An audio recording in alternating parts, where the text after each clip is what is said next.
Hello. हाँ जी sir बताइए। हाँ, मैं कनेक्ट कर रहा हूँ, है ना? हाँ जी ठीक है ठीक है। ये गो लाइव का ऑप्शन आ गया, कनेक्ट कर दूं मैं? हाँ जी कर दीजिए। आप ऐप में चेक करके बताना, गोइंग लाइव। ठीक है ठीक है।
हेलो बच्चों, तो कैसे हैं आप लोग?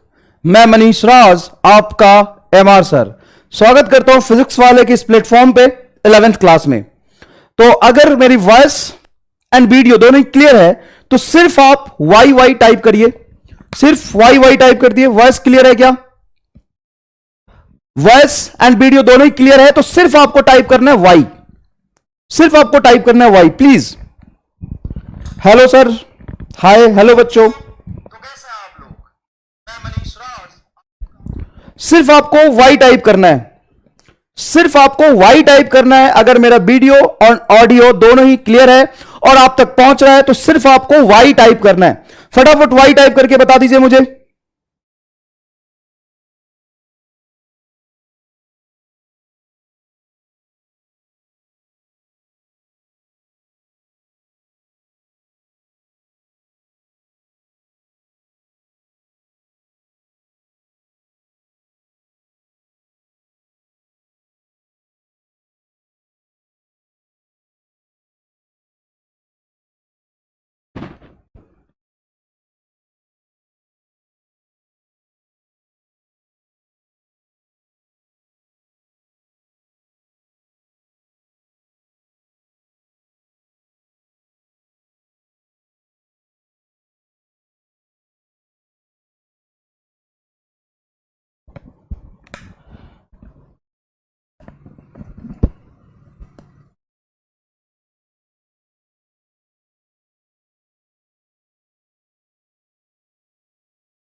हेलो बच्चों, कुछ टेक्निकल प्रॉब्लम था, मुझे भी समझ नहीं आता थोड़ा सा टेक्निकल चीजें। टेक्निकल प्रॉब्लम था, शायद रिजॉल्व हो गया। अब चैट आपको दिख रहा, मुझे आपका चैट दिख रहा है। अब दिखना शुरू हुआ आपका चैट। कोई बात नहीं है, थोड़ा सा टेक्निकल प्रॉब्लम होता ही है। तो कैसे हैं आप लोग, फटाफट बताइए। क्या वीडियो एंड ऑडियो दोनों क्लियर है और आप तक एकदम स्मूथली पहुंच रहा है? वीडियो एंड ऑडियो दोनों क्लियर है, स्मूथली पहुंच रहा है आप तक? फटाफट बता दीजिए बेटा।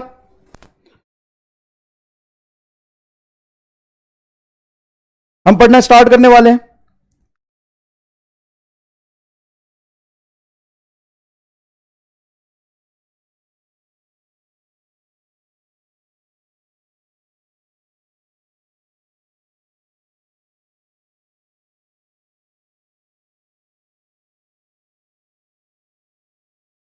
ऑफर क्यों कर रहा है यार ये?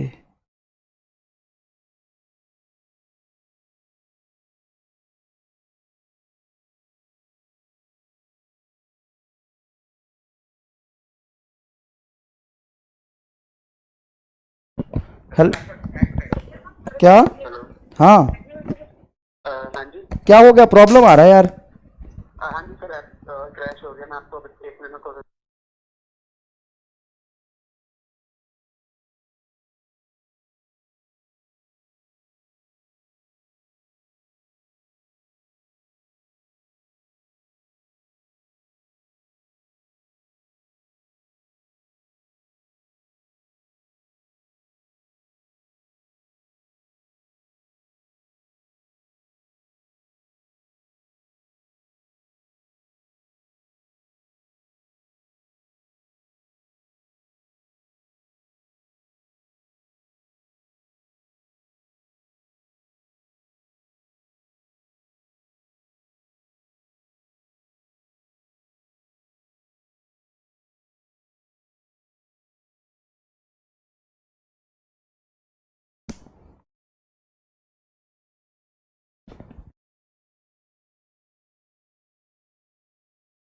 Hello everyone,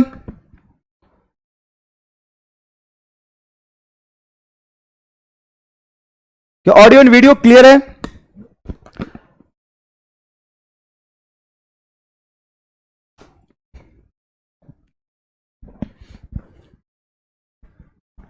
audio and video clear है तो एक बार बता दीजिए मुझे।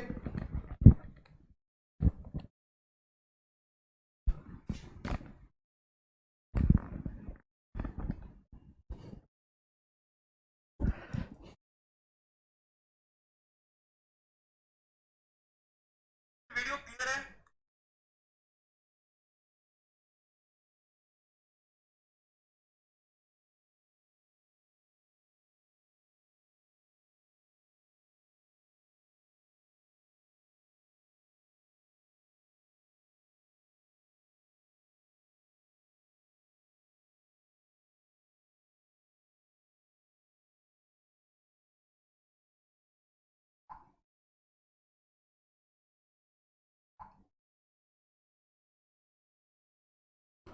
थोड़ा सा प्रॉब्लम हो रहा है आई थिंक।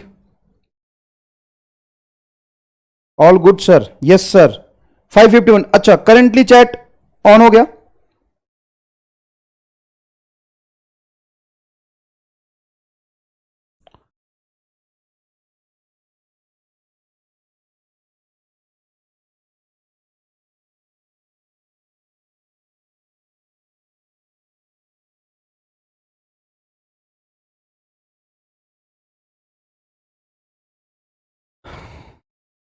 मेरी आवाज आ रही क्या आप तक? थोड़ा सा प्रॉब्लम आ रहा है बेटा, टेक्निकल इशू है थोड़ा सा। कोई दिक्कत नहीं, ये चीजें रोज नहीं होती, कभी कभी हो जाता है।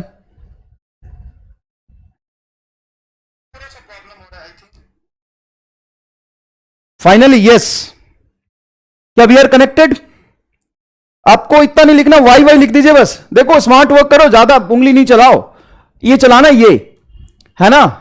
तो अगर वीडियो और ऑडियो दोनों क्लियर है तो वाई लिख दीजिए please. Everything is clear, no problem. Y Y लिखिए, सिर्फ वाई लिखिए, फटाफट वाई लिखिए सिर्फ। ठीक है सब?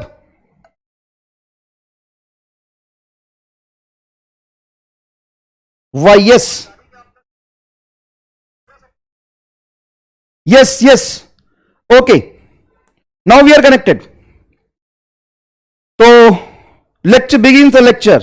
वाह यार, चलो ऑल राइट, चलिए स्टार्ट करते हैं। हेलो बच्चों, तो मैं मनीष राज आपका एमआर सर स्वागत करता हूं फिजिक्स वाले के इस प्लेटफॉर्म पे 11th क्लास में। तो फाइनली आप 10th पास करके 11th क्लास में आ गए हैं। 10th पास करके या प्रमोट होके, आई थिंक प्रमोट होके आप 11th क्लास में आ गए हैं। साहब ये जो 11th क्लास का सफर है जो मेडिकल कॉलेज तक आपको पहुंचाएगी, ये थोड़ा अलग है 10th क्लास से। अभी तक जो स्कूल में पढ़ते आ रहे थे आप, और 11th और 12th में यहां पे पढ़ाई करोगे, ये बिल्कुल अलग तरह की पढ़ाई है। ये इसमें कॉम्पिटेटिव टेम्परामेंट डेवलप करना पड़ता है आपके अपने दिमाग में। ये सुबह 9 से शाम के 6 तक वाली क्लास नहीं होगी। यहां पे क्लास जो होगी वो चाहे जितनी भी हो, लेकिन आपको सेल्फ स्टडी और ज्यादा करना पड़ेगा। एक चीज ध्यान रखिएगा, कई लोग कहते हैं वाई यस, कई लोग कहते हैं कि मेहनत तो बच्चे को करना है, टीचर क्या कर लेगा। कहीं भी पढ़ाने बच्चे को पढ़ा लो, टीचर क्या कर लेगा, बच्चा तो मेहनत तो बच्चे को करना है। देखो बेटा, कंपटीशन में ऐसा नहीं होता है। अगर ये कोई कह रहा है तो गलत कह रहा है। अब 4 दिन मेहनत करके जिस चीज को सीखोगे, मास्टर उसको 1 सेकंड में आसानी से आपको समझा देगा। तो इस बात को महसूस करने की कोशिश करिए कि टीचर अच्छा बहुत इंपॉर्टेंट है। दूसरी बात, चाहे टीचर कितना भी अच्छा हो, तुम तो रामलाल ही हो, तुम तो रामलाल ही हो। तो ऐसा है कि लर्निंग और टीचिंग एंड लर्निंग, आपका मेडिकल कॉलेज में जाना, यह म्यूचुअल प्रोसेस है। ये दोनों को उतना ही मेहनत करना पड़ेगा जितना मैं मेहनत कर रहा हूंगा, या लगातार आपके साथ मेहनत लगातार करूंगा, उतना ही मेहनत आपको भी करना है। जिस आप टेम्परामेंट से अभी तक पढ़ रहे थे, उससे अलग टेम्परामेंट आपको अपने अंदर डेवलप करना पड़ेगा। कंपटीशन की भावना लानी पड़ेगी, जान लगा के आपको मेहनत करना पड़ेगा। 10th क्लास में से जब आप 11th क्लास में आते हो, 10th क्लास से जब आप 11th क्लास में आते हो, ऑडियो क्लियर नहीं है सर, स्टार्ट करो ना। है सर, ऑडियो क्लियर है ना?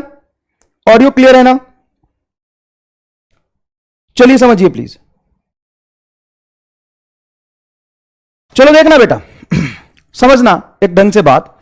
जब आप 10th क्लास 11th क्लास में आते हो, तो सोसाइटी भी आपको यह समझने लगती है, पेरेंट्स भी आपको कहते हैं, जब आप 10th क्लास में हो तो बच्चा छोटा है, जब आप 11th क्लास में आ जाते हो तो पेरेंट्स आपको कहते हैं बच्चा बड़ा हो गया, मेडिकल की तैयारी कर रहा है। तो मेडिकल का सफर थोड़ा मुश्किल होगा, आपको ज्यादा मेहनत करना पड़ेगा, हम भी आपके साथ मेहनत करेंगे। दूसरी इंपॉर्टेंट बात यह है कि सिलेबस आपका बहुत ज्यादा बढ़ जाएगा, लेकिन आप स्टडी ग्रो करेंगे। अचानक से आप अभी 4-5 घंटे पढ़ के 10th क्लास में काम चल रहा था, अचानक से आप 15-20 घंटे नहीं पढ़ सकते हो। तो धीरे धीरे आप अपनी स्टडी आवक को बढ़ाइए, टाइम टेबल, स्ट्रैटेजी, ये सब बात की बात है। पहले अपने सिटिंग कैपेसिटी को आप इंक्रीज करिए।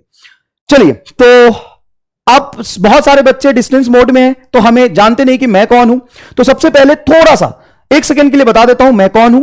मेरा नाम है एमआर सर, मैंने फिजिक्स में पीएचडी किया है। मेरा MSc Delhi university Hindu college से मैंने किया है। मेरा सीएसआर जेआरएफ रैंक था 135 एंड दिल्ली यूनिवर्सिटी में मेरा रैंक था 4। टोटल 8 ईयर से मैं पढ़ा रहा हूं। मैं कहां से पढ़ाना स्टार्ट किया था? तो मैं आकाश जनकपुरी से बेटा पढ़ाना स्टार्ट किया था। आकाश जनकपुरी से मैंने पढ़ाना स्टार्ट किया था, और मैंने ये कुछ जो बेस्ट रिजल्ट आए थे उनके बारे में बता दूं। मैंने श्रेष्ठ वशिष्ठ को पढ़ाया था 17 में, इसका रैंक था AIR 27। मैंने इसको आकाश जयपुर में पढ़ाया था। वरुण नंद कुमार एम्स 42, इसको मैंने 2019 में पढ़ाया था कोटा में। और ऋषभ वैष्णव को कोटा में मैंने पढ़ाया था, इसका रैंक था AIR 71 2019 में। ऑलमोस्ट थाउजेंड्स ऑफ बच्चे मेरे द्वारा जो पढ़ाए गए हैं वो मेडिकल कॉलेज में अभी पढ़ रहे हैं। तो बेटा ये बहुत छोटी सी बात है, अब खत्म करते हैं, क्योंकि आपको पता होना चाहिए कि जो आपको मास्टर पढ़ा रहा है वो कौन है, बस इतना सा है। अब हम स्टार्ट करने वाले, जो आपको शेड्यूल मिला होगा उसमें थोड़ा सा चेंजेस मैंने किया है, और उसका रीजन ये है कि फिजिक्स पढ़ने के लिए आपको बेसिक मैथमेटिक्स जो भी आपने 10th क्लास में पढ़ा है और कुछ एडवांस मैथमेटिक्स जो फिजिक्स में यूज होता है पहले आपको पढ़ना पड़ेगा। बेटा मैथमेटिक्स का डेफिनेशन जानते हो क्या होता है? Mathematics is a language of physics. Mathematics को हम क्या कहते हैं? Mathematics is a language of physics. अगर आप किसी चीज को पढ़ना चाहते हो, समझना चाहते हो, उसके एडवांस प्रॉब्लम सॉल्व करना चाहते हो, तो आप तभी कर पाओगे जब आपको ये बेसिक मैथमेटिक्स बहुत अच्छे से आएगा। और घबराने की जरूरत नहीं है। 3-4 दिन तक अगर आपको लगातार लगता रहेगा कि गलत क्लास में तो नहीं आ गए हैं, ऐसा लग रहा है कि हमें मैथ पढ़ाया जा रहा है, तो बेटा कुछ जरूरी मैथमेटिक्स है जो आपको पढ़ाया जाएगा, तो आपको ये अच्छे से पढ़ना है। चलिए, तो टुडेज गोल के बारे में बात करते हैं। आज हम क्या क्या पढ़ेंगे? तो बेसिक ट्रिग्नोमेट्री हम पढ़ेंगे आज, बेसिक अलजेब्रा पढ़ेंगे, बाइनोमियल थ्योरम पढ़ेंगे, और जीपी सीरीज के बारे में बात करेंगे। ठीक है ना? तो चलिए स्टार्ट करते हैं ट्रिग्नोमेट्री से। कभी आप सिनेमा हॉल में गए हो, मूवी देखने कभी गए हो क्या? अगर आप मूवी देखने कभी गए होगे तो जो थिएटर का स्क्रीन होता है उसके आगे वाले सीट पे ना बैठ के जब मूवी देखना होता है ना, तो उसकी टिकट का प्राइस कम लगता है। जैसे मान लो रामलाल गया, अब रामलाल के पास 30 रुपए था, टॉकीज में सिनेमा हॉल में गया मूवी देखने, तो वो यहां बैठ के मूवी देख रहा। और जितना पीछे बैठ के मूवी देखते हो, जितना पीछे बैठोगे बेटा, कहां बैठोगे? पीछे। उतना प्राइस आपको ज्यादा देना पड़ता है। इसका रीजन क्या है? जितना पीछे बैठोगे स्क्रीन से तो दूर बैठोगे तो क्लियर भी तो नहीं दिखेगा, लेकिन यहां बैठ के देखोगे तो आपको प्राइस ज्यादा देना पड़ेगा और यहां बैठ के देखोगे तो आपको प्राइस कम देना पड़ेगा। ऐसा क्यों होता है? ऐसा क्यों होता है बताइए? इसका क्या रीजन है? थिएटर में तो कभी गए होगे ना, अभी लॉकडाउन है, कभी पापा के साथ जब थिएटर्स में जाते हो तो वहां पे पीछे बिठाते हैं तुम्हारे पापा, थोड़े से पैसे ज्यादा उनके पास। लेकिन जब बैचलर्स होते हैं कॉलेज में जाओगे तो कॉलेज में जब पैसे कम होंगे तो तुम कहां बैठोगे पता है? यहां पे। अब सर यहां पे क्यों बैठते हैं और यहां पे पैसा कम क्यों लगता है? सबसे बड़ी बात है, यहां पे पैसा कम क्यों लगता है? तो देखो ऐसा है कि मान लो यहां से, है ना, मूवी देख रहे हो, यहां से दीपिका पादुकोण चल के यहां पे जा रही, जब दीपिका स्क्रीन के एक एंड से दूसरे एंड तक जा रही, तुम तो रामलला से देखो, हाँ, तो जब ऐसे देख रहे होगे तो तुम्हारा आईज, तुम्हारा मुंडी कहां होगा? इधर, तुम्हारा आईज इधर होगा, पूरा का पूरी मुंडी इधर होगा। और जब दीपिका पादुकोण इधर से घूमते घूमते यहां पहुंचेगी तो तुम इधर देख रहे होगे। सही बात है। तो मुंडी को एक कॉर्नर से दूसरे कॉर्नर तक आपको घुमा के ले जाना पड़ेगा। तो ये जो एंगल ट्रेवल करते हैं इसी को कहते हैं एंगुलर डिस्प्लेसमेंट। एंगल है ये ट्रेवल। और अगर आप यहां बैठ के देख रहे हो तो इस एंड पे जब देखोगे तो ये लाइन ड्रॉ करोगे और इस एंड पे देखोगे बेटा तो ये लाइन ड्रॉ करोगे। अब ध्यान से देखना, ये वाला जो एंगल ट्रेवल्ड है वो कम है, ये वाला एंगल ट्रेवल्ड कम है। हालांकि यहां पे ट्रायंगल थ्योरम से देखें तो दोनों का आर्क तो सेम है, स्क्रीन के एक एंड से दोनों एंड दूसरे एंड तक ही तो देख रहे थे हम। समझ आ रहा है ये बात? लेकिन यहां पे एंगल ज्यादा है, यहां पे एंगल कम है। तो बेटा आगे पैसा इसीलिए कम लगता है कि 3 घंटे की मूवी में लगातार जब आगे बैठ के देखोगे स्क्रीन के एकदम पास तो मुंडी को घुमाना पड़ेगा, तो गर्दन में दर्द हो जाएगा। 3 घंटे तक मुंडी को एक कोने से दूसरे कोने तक घुमाते रहोगे। और जो पीछे बैठ के देख रहा हो तो ऐसे ही देख सकता आराम से, उसको मुंडी ज्यादा नहीं घुमाना। तो जो मुंडी घूमता है ना उसी को कहते हैं एंगल ट्रेवल्ड। अब सेम आर्क के लिए यहां पे समझिएगा, सेम आर्क के लिए यहां पे कह सकते हो angle travelled is directly proportional to, same arc के लिए यहां पे समझना आर्क लेंथ सेम है। देखो ये आर्क दोनों ट्रायंगल के लिए अगर मैं बनाऊं तो सेम है, तो आप कह सकते हो कि radius angle is inversely proportional to radius. जितना बड़ा रेडियस लूंगा एंगल देखो उतना कम ट्रेवल करना पड़ रहा है, और पीछे ले जाऊंगा एंगल और कम हो जाएगा। तो आप कह सकते हो angle is inversely proportional radius and proportional constant. देखो आर्क सेम है, यहां पे लगा सकते हो आप आर्क लेंथ। तो आर्क बटा रेडियस के रेशियो को ही हम डिफाइन करते हैं यहां पे एंगल, जिसको हम थीटा से रिप्रेजेंट करते हैं आर्क बटा रेडियस। ट्रायंगल में बना के दिखाता हूं मैं यहां पे। जनरली ट्रायंगल में हम डिफाइन करते हैं रेडियस को। जब ट्रायंगल में रेडियस को हम डिफाइन करेंगे तो देखो यहां से यहां तक चल के अगर मैं जाता हूं तो ये हो गया तुम्हारा आर्क लेंथ। ये जो आर्क लेंथ ट्रेवल्ड हुआ है divided by radius of circle, तो आर्क डिवाइडेड बाय रेडियस, देखो बेटा आर्क, ये आर्क डिवाइडेड बाय रेडियस, ये डिफाइंड होता है आपका एंगल थीटा। Angle theta. तो आर्क लेंथ क्या हो जाएगा? तो बहुत सिंपल है साहब, आर्क लेंथ हो जाएगा R into theta. Arc length हो जाएगा बहुत सिंपल सा आर इंटू थीटा। यहां पे इसी को हम ट्रिग्नोमेट्री कहते हैं क्या? नहीं, इसको हम अलजेब्रिक फंक्शन कहते हैं। जब अकेला थीटा कहीं पे घूम रहा होता है उसको हम अलजेब्रिक फंक्शन बोलते हैं। वो अलजेब्रा का पार्ट है, वो ट्रिग्नोमेट्री का पार्ट नहीं है। वो किसका पार्ट है? अलजेब्रा का पार्ट है। वो थीटा एक नंबर है, 2 डिग्री 4 डिग्री 7 डिग्री। थीटा का ऐसा यूनिट होता है बेटा, ऐसा यूनिट आप पढ़ते हो 10th क्लास में, ऐसा यूनिट होता है रेडियन। तो यहां से ट्रिग्नोमेट्री का स्टार्ट नहीं होता। यहां पे हम इस थीटा को कहते हैं कि थीटा एक नंबर है, 2 डिग्री 4 डिग्री 6 डिग्री। और जहां पे नंबर सिस्टम की बात करें, 2 4 10 की बात करें, उसको हम कहते हैं अलजेब्रा।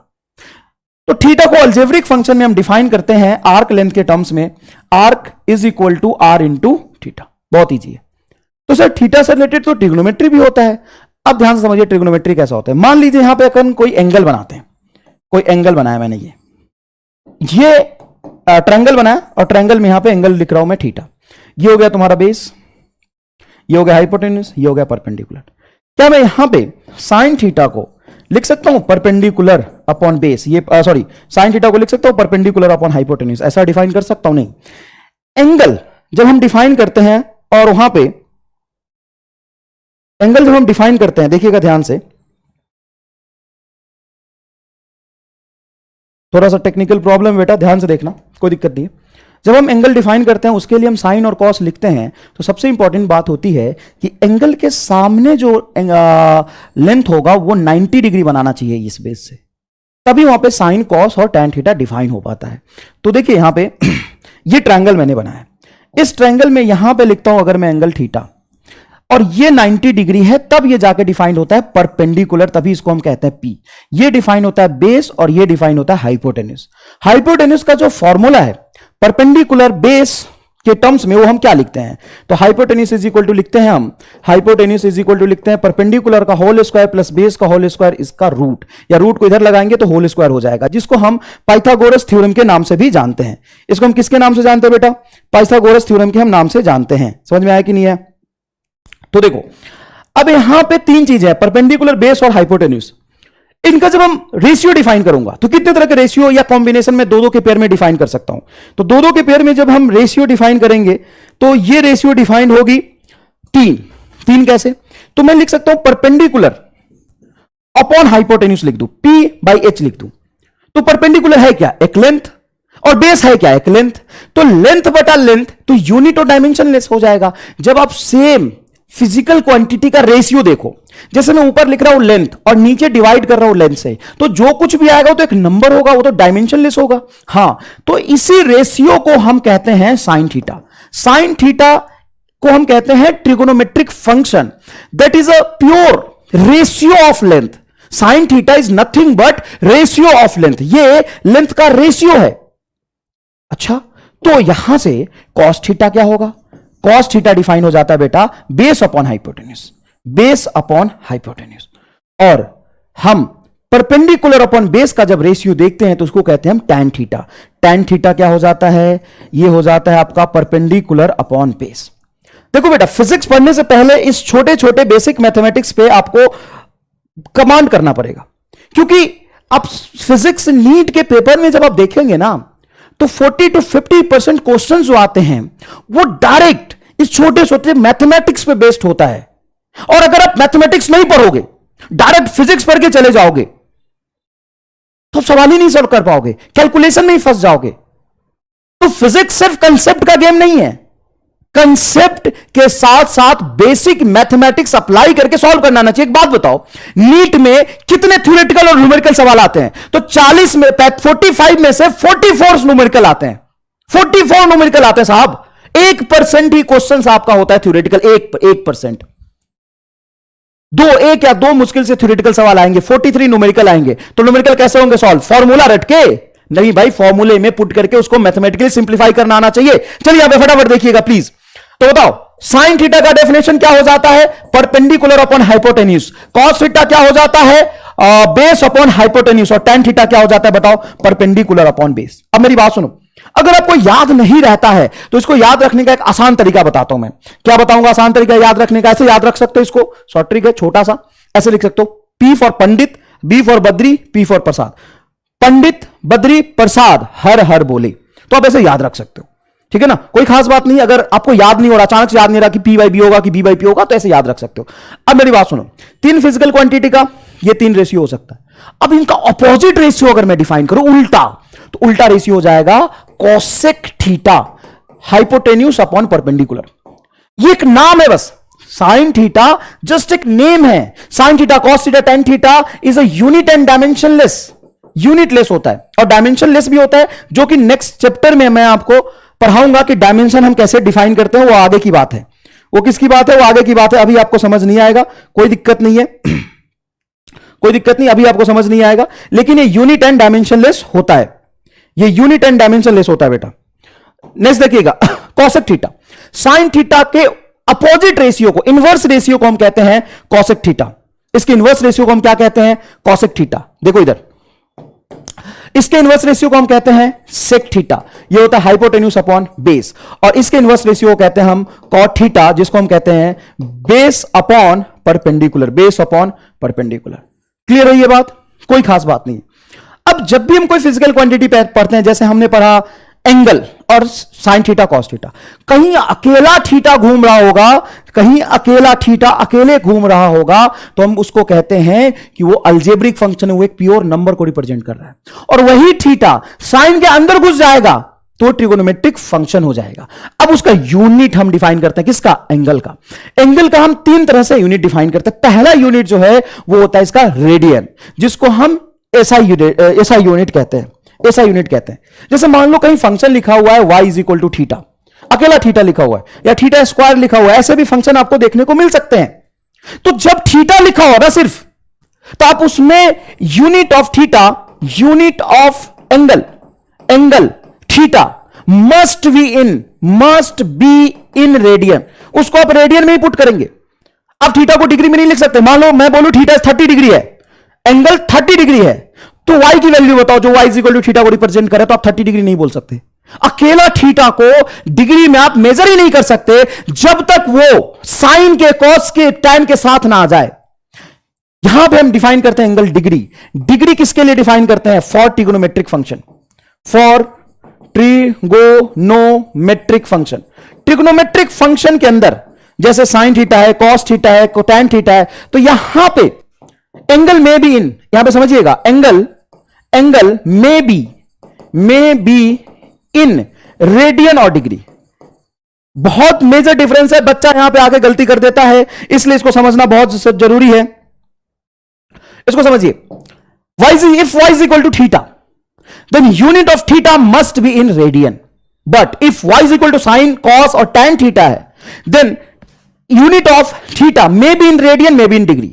sin, cos के अंदर जब थीटा होगा तो उसका यूनिट आप रेडियन या डिग्री किसी में भी पुट कर सकते हैं। लेकिन अकेला थीटा हो तो उसको रेडियन में ही लिखेंगे, डिग्री में आप उसको नहीं लिख सकते। डिग्री में आप नहीं लिख सकते। अगर मैं आपसे पूछूं कि आजकल आप कितनी देर पढ़ाई कर रहे हो, चलो बताओ, आजकल आप कितनी देर पढ़ाई कर रहे हो? कितनी देर पढ़ाई करो साहब, कितनी देर? तो बच्चा बोलेगा रामलाल सर हम 4 घंटे पढ़ते हैं। 4 घंटे, ये घंटा क्या है भाई? घंटा क्या है? 4 घंटे, 4 hour sir, 4 hour. What is hour? What is hour sir? Hour is the unit of time. Which type of unit? Which type of unit? SI, CGS, FPS, कौन सा बाप रामलाल, कौन सा? Hour is the unit of,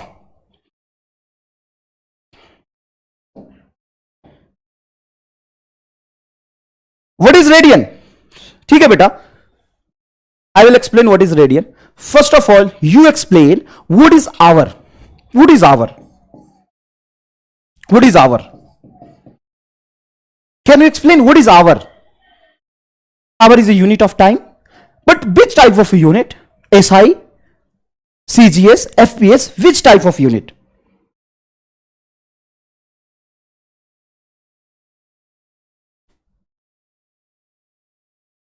radian कब use करते ये नहीं समझना तुम्हें बेटा, तुम्हें यह समझना है कि जब अकेला थीटा हो कहीं फंक्शन में तो उसका यूनिट सिर्फ हम रेडियन में ही रख सकते हैं, इसको डिग्री में पुट नहीं कर सकते। y is equal to theta, and theta 30 degree है तो 30 डिग्री आप नहीं लिख सकते हैं। जब अकेला थीटा हो तो आप उसको रेडियन में ही लिखेंगे। तो आपका सवाल गलत है कि हम रेडियन कब यूज करेंगे। रेडियन जब यूज करेंगे जब थीटा अकेला हो और साइन के अंदर भी हो तो भी। जब देखो मेरी बात समझो, जब साइन थीटा हो ना तो थीटा को 30 डिग्री भी लिख सकते हो और π/6 रेडियन भी लिख सकते हो, किसी में भी लिख सकते हो। लेकिन जब अकेला थीटा हो तो आपको रेडियन ही यूज करना है, ठीक है। Then hour is unit of time, right. लेकिन which type of unit? Which type of unit? CGS, SI, FPS? तो none of these, none of these. कई बच्चों ने बोला sir none of these, right, none of these. CGS system sir, गलत बेटा, गलत sir. CGS wrong, wrong. Not a CGS unit, not a FPS unit, not a SI unit. एक अलग तरह का यूनिट हमने डिफाइन किया हुआ है जो नेक्स्ट चैप्टर में हम पढ़ेंगे, जिसको हम कहते हैं प्रैक्टिकल यूनिट। प्रैक्टिकल यूनिट वो होता है जो हम जनरली बोलचाल की भाषा में, हम कन्वर्सेशन में, नॉर्मल कन्वर्सेशन में हम बोल सकते हैं। Yes, very good, very good, very good. हाँ, नेक्स्ट चैप्टर में यूनिट एंड डायमेंशन में हम डिटेल में डिस्कस करेंगे। यहां पे बस आप छोटी सी बात समझिए।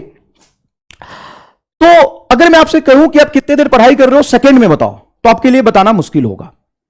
अच्छा, आपके घर की डिस्टेंस कितनी है ये मीटर में बताओ। आपके घर की डिस्टेंस कितनी है, कोटा से आपके घर की डिस्टेंस कितनी है या दिल्ली से आपके घर की डिस्टेंस कितनी है, इसको मीटर में बताओ। तो इसको मीटर में ना यूज करके आप किलोमीटर में बोल दो। किलोमीटर प्रैक्टिकल यूनिट है ना। तो चीजों को इजी वे में रिप्रेजेंट करने के लिए हम प्रैक्टिकल यूनिट यूज करते हैं, चीजों को इजी वे में रिप्रेजेंट करने के लिए। तो यहां भी जब एंगल बहुत छोटा हो तो हम उसके लिए डिग्री और रेडियन यूज तो कर सकते हैं। जैसे दिल्ली से पटना का डिस्टेंस देखना हो तो दिल्ली से पटना का डिस्टेंस आप सेंटीमीटर में डिफाइन कर सकते हो क्या? हां, लेकिन डिफाइन करोगे तो कन्वीनियंट नहीं होगा। लार्ज डिस्टेंस को मीटर और सेंटीमीटर में डिफाइन करना कन्वीनियंट नहीं होगा।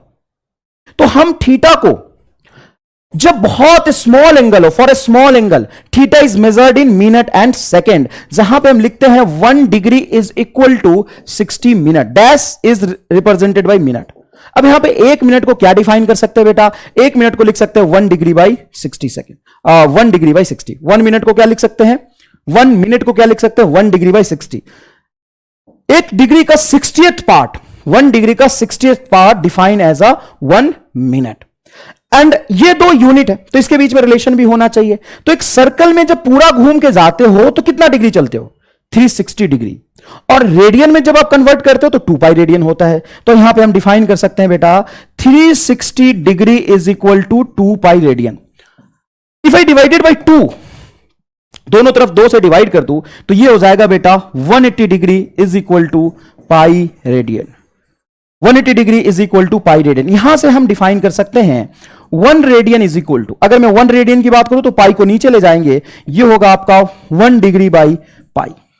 ये क्या हो जाएगा? 1 डिग्री बाई पाई। अच्छा बेटा, यहां से अगर मैं 1 डिग्री को डिफाइन करूं तो 1 degree is equal to pi radian by 180 degree. Sir आपने 1 डिग्री और 1 रेडियन को क्यों डिफाइन करा? इसलिए डिफाइन करा कि कई बार आपसे सवाल पूछे जाएंगे convert angle from radian two degree. ये दोनों यूनिट इक्वली यूज होता रहेगा।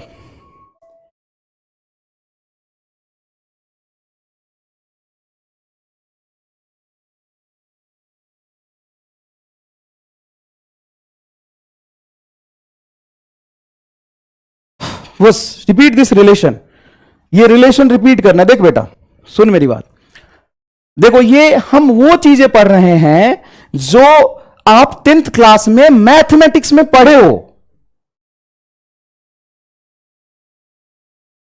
आप 10th क्लास में मैथमेटिक्स में पढ़े हो। मीटर क्या होता है? डिस्टेंस की यूनिट। मीटर क्या होता है? डिस्टेंस की यूनिट। सेकेंड क्या होता है? टाइम की यूनिट। उसी तरीके से एंगल को हम एक एक रेडियन में मेजर करते हैं। देखो ध्यान से सुनो, ये सर्कल है। इस सर्कल में जब हम एक रोटेशन कंप्लीट करके जाते हैं तो आपने 9th 10th के मैथमेटिक्स में पढ़ा है कि एक सर्कल में जब एक रोटेशन कंप्लीट करते हैं तो ये 360 डिग्री होता है। पढ़ा आपने? एक रोटेशन कंप्लीट करते हैं तो कितना डिग्री होता है? 360 डिग्री होता है। और अगर मैं इसको रेडियन में मेजर करूं, एंगल को हम रेडियन में मेजर करते हैं, तो एक सर्कल में जितना एंगल बनता है उसी को हम कहते हैं 2 पाई रेडियन। देखिए आप कह रहे हैं रेडियन क्या होता है sir? Radian SI unit of angle है, एसआई यूनिट ऑफ एंगल है, एंगल की एसआई यूनिट है। और एक रोटेशन में, एक सर्कल के एक रोटेशन में घूमने में जितना एंगल ट्रेवल करता है उसको हम डिफाइन करते हैं 2 पाई रेडियन। ठीक है, उसको हम कहते हैं 2 पाई रेडियन। देखो 2 पाई रेडियन अलग समझो। अगर मैं एक सर्कल के रोटेशन को, एक रोटेशन के एंगल को डिफाइन करूं, एक रोटेशन में घूमूं तो कितना एंगल ट्रेवल करता हूं 2 पाई रेडियन। और उसको डिग्री में डिफाइन करूंगा तो 360 डिग्री। तुमने देखा नहीं है कई चैनल बनाते 360, biology 360 degree, physics 360 degree.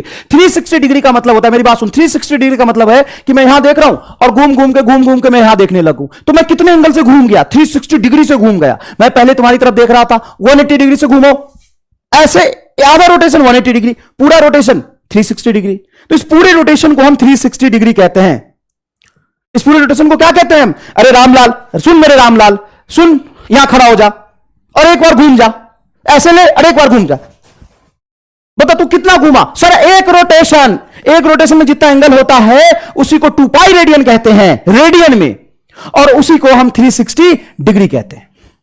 Degree में डिफाइन करेंगे तो 360। अरे भाई मेरे, 1 मीटर को 100 सेंटीमीटर कहते हैं क्या? तो हर एक यूनिट में कुछ ना कुछ रिलेशन होता है। अच्छा 1 किलोमीटर को हम कितना कहते हैं? सर 1000 मीटर कहते हैं। मीटर किसका यूनिट है? डिस्टेंस का। मीटर किसका यूनिट है बता? मीटर किसका यूनिट है? डिस्टेंस का। किलोमीटर किसका यूनिट है? डिस्टेंस का। तो 1 किलोमीटर इज इक्वल टू कितना होता है सर? 1000 मीटर। ये तो पढ़ा होगा मेरे रामलाल, ये तो पढ़ा होगा।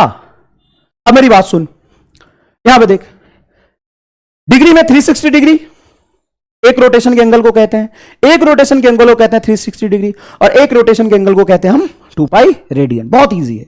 अब यहां पे ध्यान से देखो, अगर मैं दोनों तरफ 2 से डिवाइड कर दूं, इफ आई डिवाइडेड बाई 2 से डिवाइड करूंगा तो 360/2 होगा 180 डिग्री, और यहां पे 2 से डिवाइड करूंगा तो ये हो जाएगा पाई रेडियन। तो डिग्री और रेडियन में ये रिलेशन होता है। यहां से मैं 180 डिग्री है तो इसको लिख सकता हूं 180 multiply 1 degree is equal to pi radian. अरे भाई 180 डिग्री मतलब 1 डिग्री का 180 टाइम्स। तो यहां से मैं अगर लिखूं 1 डिग्री की वैल्यू तो 180 नीचे चला जाएगा, ये बनेगा पाई रेडियन डिवाइडेड बाई 180। तो ये 1 डिग्री की वैल्यू आ गई। ठीक है, उसी तरीके से 1 रेडियन में डिफाइन करूं, यहां से देखना 1 रेडियन में डिफाइन करूं तो ये पाई रेडियन है, तो 1 से मल्टीप्लाई तो ऐसे भी कर सकते हो आप, पाई को नीचे ले जाओ तो ये बनेगा 1 radian is equal to 180 degree by pi. अरे भाई फिजिक्स में n number of times use होता है ये।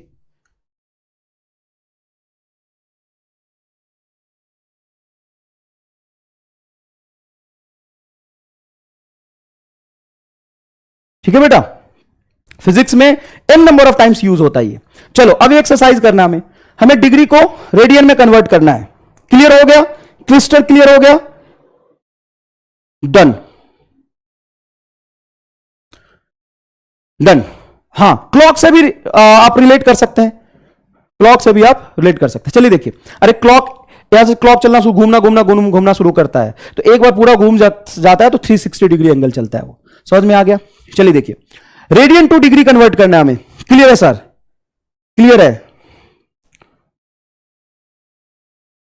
सर? हो गया समझ में? क्लियर है, बहुत बढ़िया, धन्यवाद धन्यवाद। क्लियर है?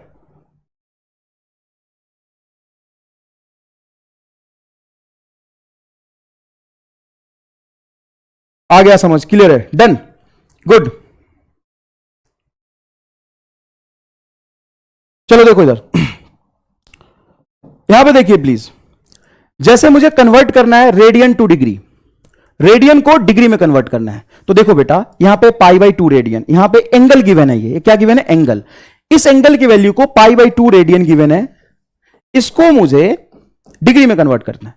तो कई बार मजदूरी करके ये हम करने की कोशिश करते हैं, हम यहां पे 1 रेडियन की वैल्यू याद रखते हैं, 1 radian is equal to 180 degree by pi लिखते हैं, लेकिन मैं आपको ये नहीं कराऊंगा।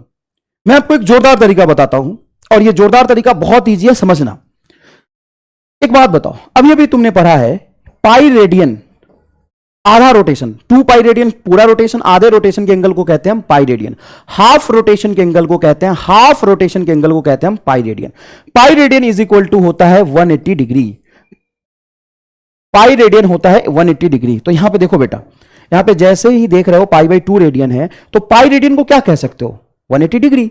पाई रेडियन को ही हम कहते हैं 180 डिग्री, तो ये होगा 180 डिग्री बाई 2। 180 डिग्री बाई 2 क्या हो जाएगा? 90 डिग्री। तो देखिए फर्स्ट क्वेश्चन का आंसर यहां पे आ गया। सेकंड क्वेश्चन देखिए, सेकंड क्वेश्चन देखिए, ये देखिए सेकंड क्वेश्चन इज π/4 रेडियन। तो आप किताबों में देखोगे तो इसको 5 लाइन में कन्वर्ट करते हैं। क्यों? क्योंकि जब मैं ये समझा रहा था आपको, एक्जैक्टली वो 1 डिग्री और 1 रेडियन की वैल्यू यूज करते हैं। आप किताबों में इसका सॉल्यूशन देखोगे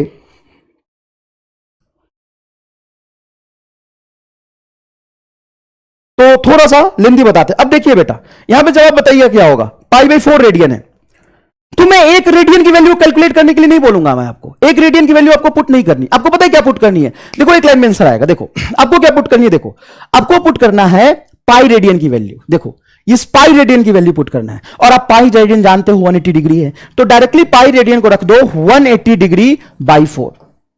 और 180 डिग्री बाई 4 क्या हो जाएगा? अरे भाई 180 को 4 से डिवाइड करोगे तो 45 होगा या नहीं होगा? बोलो, 180 डिग्री को 4 से डिवाइड करोगे तो 45 डिग्री हो जाएगा। तो π/4 रेडियन इज इक्वल टू होता है 45 डिग्री। Very good. अरे n नंबर ऑफ बच्चे आ रहे हैं, 45 45 45, एकदम सही है, एकदम सही है। n नंबर ऑफ बच्चे बता रहे हैं। अगर किसी को थोड़ा दिक्कत है, एक बच्चा बोल लिख रहा है सर थोड़ा दिक्कत है, ठीक है। अब क्या कितना होगा वो सब छोड़ो, अभी जो समझा रहा हूं वो करो। चलो तीसरा सवाल देखते हैं। तीसरा सवाल देखते हैं। पाई by 3 radian, pi by 3 radian, would will be the value of pi by 3 radian. देखो मैंने तुम्हें एक जबरदस्त तरीका सिखाया है। अपन 1 रेडियन 1 डिग्री की वैल्यू पुट नहीं कर रहे, अपन डायरेक्ट पाई रेडियन को रिप्लेस कर दे रहे हैं। और 2 पाई अगर 360 डिग्री है, 2 pi is 360 degree, then pi radian is 180 degree. Pi radian is 180 degree, तो यहां पे रख दो 180 degree. 180 degree by 3 is equal to क्या हो जाएगा, 60 डिग्री। तो पाई बाई 3 रेडियन क्या होता है, 60 डिग्री। बताइए कितने लोगों का जवाब आया 60 डिग्री? अरे सबने लिखा 60 डिग्री भैया, सबने लिखा है 60 डिग्री। अब कौन है जो समझ में नहीं आ रहा? कहां से आया बे तू? युगांडा के कौन से गांव से है? एक बच्चा यहां पे युगांडा का घुसा हुआ है। अरे कौन है युगांडा का? रामलाल, कौन से देश से आओ बे? बिजली पत्ती बानी है तुम्हारे गांव में कि नहीं है? स्कूल स्कूल का चेहरा देखे हो कि चरवाहा स्कूल में पढ़े हो बे? बहुत गलत हुआ तुम्हारे साथ। 60 डिग्री, सारे बच्चों का जवाब 60 डिग्री है। Yes, 60 degree is a correct answer. Uganda वाले को भेज दूंगा। यस, अरे दादा सबने 60 डिग्री बता दिया। जिसको अगर थोड़ा समझने में थोड़ा सा दिक्कत हो रहा है ना, तो कोशिश करो, और बकलोली करोगे तो फेंक दूंगा यहां से, सीधा युगांडा के काली घाटियों में जाके मिलोगे। समझ में आया कि नहीं आया? जो बच्चा बदमाशी करता है उसको युगांडा की काली घाटी में फेंक देता हूं मैं। चलो देखो, 5 पाई बाई 6 रेडियन। आओ क्या करेंगे, मजदूरी करेंगे या तरीका लगाएंगे? आपको पूरे फिजिक्स में मैं एक अलग तरीके से सॉल्यूशन बताऊंगा। पूरे फिजिक्स जो आप किताबों में देखे होगे या कहीं पढ़ते होगे ना, 11th क्लास के फिजिक्स को सॉल्व करने को मैं एक अलग तरीके से, अलग आसान मेथड से बताता हूं। तुम्हें जाके पढ़ना हो ना, किसी किताब में जाके पढ़ लेना। तुम्हें यहां पे 4 लाइन में इसको सॉल्व करते हैं, 4 लाइन में सॉल्व करते, जाके देख लेना। मजदूरी नहीं, मैं तुम्हें सिखाऊंगा एमआर स्टार। देखो पाई रेडियन, इसको लिख सकते हैं 180 डिग्री, तो ये होगा पाई बाई 6 180 डिग्री, सॉरी हाँ 180 डिग्री। और 6 और 180 डिग्री कितना हो जाएगा सर? 3 से कैंसिल होगा। कितने से कैंसिल होगा बोलो? 3 से। तो 3 मल्टीप्लाई 5 150 डिग्री। कितना इजी है यार।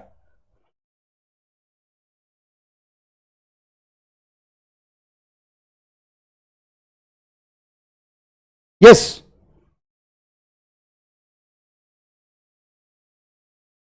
ये कुछ रामलाल को अभी समझ में आया, हम ट्रिग्नोमेट्री पढ़ रहे हैं। देख कौन से गांव से आए बे? इधर देख, 2 पाई by 3, 2 pi by 3 radian. What is pi radian? Sir pi radian is 180 degree. If pi radian is 180 degree, 2 by 3 into 180 degree. तो यहां से साहब ये कैंसिल होगा, तो कितने से कैंसिल होगा सर? 60 से। तो 60 मल्टीप्लाई 2 क्या होगा? 120 डिग्री। 120 डिग्री। चलिए यहां पे 4 पाई बाई 3 रेडियन, इसका जवाब बताइए फटाफट। 120 डिग्री। यस, क्योंकि ये 60 2 पाई बाई 3, तो 2 पाई बाई 3 का डबल है ये। 2 पाई बाई 3 का डबल है ये। 2 पाई बाई 3 का डबल है ये। तो डबल करेंगे तो बेटा ये हो जाएगा 240 डिग्री। और देखो बेटा, कई लोग सजेशन देने आ जाते हैं, अबे भाई जब तू पैदा लिया था ना तब से पढ़ा रहा हूं मैं, जब तू पैदा लिया था ना तब से पढ़ा रहा हूं मैं। तो मेरी बात सुन, जान लगा दूंगा लेकिन बहुत जोरदार तरीके से पढ़ाऊंगा, तो अपनी ईमानदारी से पढ़ो। सजेशन नहीं, कंसंट्रेशन लगाओ कि सर धीरे पढ़ाओ, जोर से पढ़ाओ। देखो पहली क्लास में फ्रीक्वेंसी मैच करने में थोड़ी दिक्कत आ सकती है। फ्रीक्वेंसी समझता है? फ्रीक्वेंसी मैच करने का मतलब समझता है? जो मैं कहना चाहता हूं वो तू समझे, जो मैं कहना चाहता हूं वो तू समझे, उसमें थोड़ा सा समय लग सकता है। लेकिन जब समय लगेगा ना, ऐसा मोक्ष मिलेगा ना, मोक्ष। मैं कहेगा कि इस दुनिया के बाहर कुछ है ही नहीं, फिर ऐसा मोक्ष दिला दूंगा। फिजिक्स समझाना नीट वाले बच्चों को सबसे मुश्किल होता है, और आज तक जब मैंने फिजिक्स समझाया है तो बच्चे को बायोलॉजी से भी आसान लगता है फिजिक्स। थोड़ा सा समय लगेगा अपनी फ्रीक्वेंसी मैच होने में।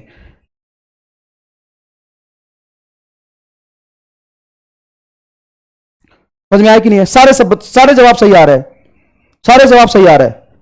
चलिए किधर, convert angle from degree to radian. अब हमें क्या करना है? डिग्री से रेडियन में कन्वर्ट करना है। हमें डिग्री दिया हुआ है, रेडियन में कन्वर्ट करना है। चलो दादा क्या करें अब? तो क्या इसको हम लिखेंगे 30 डिग्री को हम लिख सकते हैं 30 मल्टीप्लाई 1 डिग्री, और फिर 1 डिग्री की वैल्यू हम यहां पे पुट करें।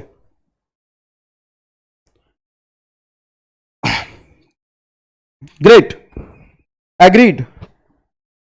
बेटा समय लगता है, थोड़ा सा समय लगता है फ्रीक्वेंसी मैच होने में। समझ में आया कि नहीं आया? और ये तो अकेले रूम में बैठ के इतना चिल्ला रहा हूं मैं। ऑफलाइन में जब कोटा में पढ़ाता था ना, तो 400 बच्चे सामने बैठ के पढ़ाए। 400 के भीड़ में रख देगा ना तो कहां गुम हो जाएगा, अंधेरी घाटी जैसा लगेगा जहां पे अंधेरा ही अंधेरा होता है।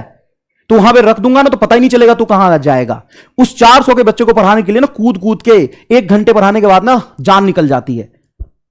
तो मास्टर जान लगा रहे तो समझने की कोशिश करो। चलो यहां पे देखो 1 डिग्री, 1 डिग्री की वैल्यू क्या आई थी? 1 डिग्री की वैल्यू क्या आई थी? तो सर 1 डिग्री की वैल्यू आपने बताया था पाई रेडियन बाई 180 डिग्री। यहां पे बताया था pi radian 30 is equal to pi radian divided by 180 degree. तो ये आ जाएगा नीचे 6, तो पाई बाई 6 आंसर आएगा। कई बच्चों का पाई बाई 6 आ गया होगा, कई बच्चों का पाई बाई 6 आ गया होगा। लेकिन ये है मजदूरी, ये है मजदूरी। बताओ बबुआ क्या चाहिए? मजदूरी चाहिए कि हमारे स्टार्ट चाहिए? एक ही लाइन में आंसर लिख दूं? यही तरीका किताबों में तुम्हें मिलेगा एग्जैक्टली। अब मैं तुम्हें आसानी से बताता हूं, सुन क्या करना है। थोड़ी सी बुद्धि का नाम है एमआर स्टार। अब देख मैं तुम्हें अपने मेथड से कैसे बताता हूं, कोई खास बात नहीं है, वही कंसेप्ट यूज कर रहा हूं मैं। क्या यूज कर रहा हूं? 30 डिग्री। अब सुन मेरी बात, तुम्हें डिग्री से किस में कन्वर्ट करना है? रेडियन में। तो तुम जानते हो ना pi radian is equal to 180 degree होता है। तो अगर मैं 180 से मल्टीप्लाई 180 से डिवाइड करूं तो कोई फर्क नहीं पड़ेगा। सेम चीज से मल्टीप्लाई और डिवाइड करने से कोई फर्क नहीं पड़ता। सेम चीज से मल्टीप्लाई और डिवाइड करने से कोई फर्क नहीं पड़ता। तो यहां पे डायरेक्ट हम लिखेंगे पाई रेडियन डिवाइडेड बाई 180 डिग्री। ये तो दोनों बराबर है यार, कोई दिक्कत नहीं है। तुम्हें रेडियन में कन्वर्ट करना था ना लाला, अरे रामलाल तुम्हें रेडियन में कन्वर्ट करना था ना। तुम लिखना पाई रेडियन बाई 180 डिग्री डायरेक्ट, कोई यहां पे तुमको इस तरीके से नहीं करना सॉल्व। अब देखो 30 से कैंसिल होगा, पाई बाई 6 आंसर, एक ही लाइन में आंसर। ये 30 डिग्री में ही कर दिया आंसर। चल यहां देख, ये 180 डिग्री है, तुम्हें क्या करना है सुनो, 180 डिग्री है तो लिखो, क्या लिखोगे? 180 डिग्री को पाई रेडियन कहते हैं इसमें क्या लिखोगे? हाँ 60 डिग्री है। अब इसी में आंसर देखो क्या करेंगे अपन, इसी में आंसर देखो क्या करेंगे। क्या रहा सर? 60 डिग्री है, जोरदार, एकदम जोरदार। सर इसमें सीधा लिखो ना आप, रेडियन में चाहिए तो pi radian is equal to 180 degree. यहां से कैंसिल होगा 3, pi by 3 radian, pi by 3 radian ही होगा 60 डिग्री की वैल्यू। 90 डिग्री क्या होगा सर? तो 90 डिग्री को आप लिखोगे, 90 डिग्री बता, पाई रेडियन 180 डिग्री होता है साहब, तो पाई रेडियन डिवाइडेड बाई 180, तो 90 से 180 कटेगा तो सीधा हो जाएगा पाई बाई 2 रेडियन, सीधा हो जाएगा पाई बाई 2 रेडियन। चलो 240 डिग्री, तो 240 डिग्री को क्या करेंगे हम? 240 डिग्री इसको लिखेंगे पाई radian divided by 180 degree. Sir इसमें तो 240 डिग्री से ये कैसे कटेगा? अरे कटेगा लाला, कटेगा जोरदार कटेगा, 6 से कैंसिल होगा, 6 से, तो ये कैंसिल हो जाएगा तुम्हारा 0 से 0, और 6 मल्टीप्लाई 3 इज 18, और यहां पे 6 से 4, तो 4 पाई by 3 answer, 4 pi by 3 answer. ये तो साहब झलक है, ये तो बस टेलर है, पिक्चर अभी बाकी है, शुरुआत हुआ है ना। थोड़ा सा पेशेंस रख, थोड़ा सा पेशेंस रख, ऐसा मोक्ष दिलाऊंगा ना। चल देख आगे, 45 डिग्री रेडियन में कन्वर्ट करना है तो सीधा लिख 45 degree is equal to pi radian is equal to 180 degree. वहां भी कर सकता था तू, वहां तो सीधा हो गया, पाई रेडियन को सीधा हमने 180 डिग्री लिख लिया था। बताओ ये 4 pi by 4 135 degree and 150 degree कर पाओगे क्या? वाह जोरदार। अब देख एक बच्चा लिख रहा है कि सर आपने ऐसा फील्ड दिखा दिया कि क्वेश्चन देख के आंसर आ रहा है। अब कुछ रामलाल बोलेंगे सर नहीं आ रहा, तो रामलाल संघर्ष, संघर्ष, कोई भी चीज ऐसे नहीं आती कि मैं तुम्हें बताऊंगा और तुम्हें तुरंत आ जाएगा। हां संघर्ष से एमआर स्टार तक, ऐसे नहीं। फिजिक्स का सफर संघर्ष, संघर्ष से एमआर स्टार तक, ऐसे नहीं, संघर्ष। चलो आगे देखते हैं। अब कितने लोगों को ये सारी वैल्यू याद होती है 0 से लेकर के 180 डिग्री तक? कितने लोगों को ये पूरा टेबल याद है? कितने लोगों को पूरा टेबल याद है? इसमें पोल का ऑप्शन जल्दी आने वाला है। कितने लोगों को ये पूरा टेबल याद है? तो कुछ लोग होंगे जो कहेंगे सर हमें तो 0 से 180 डिग्री तक याद है, कुछ लोग कहेंगे सर हमें तो 30, 40, 60 तक याद है, सारे याद नहीं है। लेकिन आज के बाद तुम्हें साइन कॉस टैन सबकी वैल्यू ये कर लोगे ना, कोई खास बात नहीं है। आधी जनता बोलेगी सर ये मुश्किल वाला आपने छोड़ दिया। नहीं छोड़ा यार, देख इधर, यहां पे लिख सकते हो 135 degree multiply pi radian by 180 degree. Cancel कर दो इसको किससे, 45 से। 45 से कैंसिल करोगे तो 3 टाइम्स हो जाएगा, और 45 से कैंसिल करोगे तो 3 रेडियन बाई 4 हो जाएगा। यहां पे 150 डिग्री है।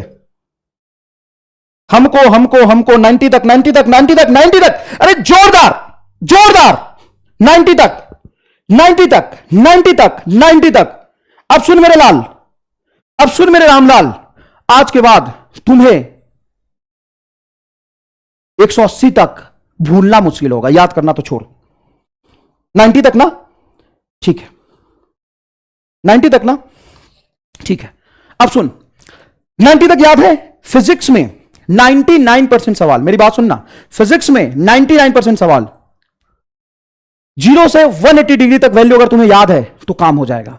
तुम्हें फिर 180 डिग्री से ऊपर जाने की जरूरत नहीं है। जरूरत पड़ेगी तो मैं खड़ा हूं यहां पे। आज के बाद तुम्हें 180 डिग्री तक वैल्यू भूलना मुश्किल करा दूंगा, याद करना तो छोड़। और फिजिक्स में यह पूरा काम तुम्हें हो जाएगा, ठीक है। चलो देखो, तो बताओ साइन 0 क्या होता है, 0 डिग्री। साइन 0 डिग्री क्या होता है, 0। साइन 30 डिग्री क्या होता है, हाफ। 45 डिग्री 1/√2, 60 डिग्री √3/2, और 90 डिग्री की वैल्यू होती है 1। अच्छा मुझे एक बात बताओ कि ये √3/2 ज्यादा है कि 1/√2 ज्यादा है, किसकी वैल्यू ज्यादा है? तो आप यहां से एक छोटा सा फील लेना कि सर ये 0 है, ये 0.5 है, और √3 है ऊपर 1.71/2, तो ये 1 के पास आएगा, ये 1 के से थोड़ा सा पीछे आ जाएगा, और ये 1 है। मतलब एक छोटी सी बात समझने की कोशिश करिए कि if theta increases from 0 degree to 90 degree, then sin theta also increases.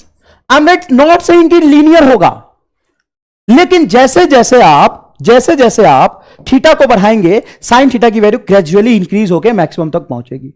और कॉस थीटा में क्या होता है सर? कॉस थीटा में सर उल्टा कॉपी कर लेते हैं। आओ, कॉस थीटा में क्या करते हैं, उल्टा कॉपी कर लेते हैं। तो सबको याद है 1 cos 60 डिग्री √3/2। अच्छा, cos 45 इज 1/√2। उल्टा कॉपी करोगे तो बीच में ये भी तो आएगा, ये हो जाएगा बेटा 1/2 और ये हो जाएगा 0। तो आप यहां से लिख सकते हैं इफ थीटा इंक्रीजेस फ्रॉम, मैं सिर्फ 0 to 90 लिख रहा हूं, याद रखना, then cos theta decreases. cos theta क्या होगा, डिक्रीजेस होगा। cos थीटा डिक्रीज करता है, ठीक है सर, ठीक है सर। नेक्स्ट वन, मेरी बात सुनिए। tan theta, sir tan theta क्या होता है? tan थीटा होता है साइन बाई कॉस का रेशियो। कुछ नहीं करना, इसको डिवाइड कर देना। 0/1 क्या होगा सर, 0। अच्छा, जब इसको डिवाइड करेंगे तो ये आएगा 1/√3, ना √3। जब इसको डिवाइड करेंगे 1/√2 से 1/√2 कैंसिल होगा 1, ये √3/2, ये 1/2, तो ये आ जाएगा 1/√3। और 1/0 इज नॉट डिफाइंड, ये बहुत बड़ा नंबर होगा, ये इंफिनिटी के आसपास आ जाएगा। 1/0 इज इनफाइनाइट। क्या मैंने सही लिखा है? 37 और 53। आरएल सुन मेरी बात सुन, जो मैं पढ़ा रहा हूं ना, एक बार पढ़, बताओ कहां है 37 53, ले बताओ कहां है 37 53, देख इधर ले, ये 37 53। नेता मत बन यार, नेता मत बन, सब पढ़ाऊंगा, नेता मत बन। कमेंट ऑफ करके ना, जो पढ़ा रहा हूं उसको सीखने की कोशिश कर, और जो पूछ रहा हूं उसकी जवाब दे। नेता मत बन, सीधा युगांडा की काली घाटी में फेंक दूंगा, जहां पे चीखे की आवाज सुनाई देगी, मर जाएगा तरफ तरफ के।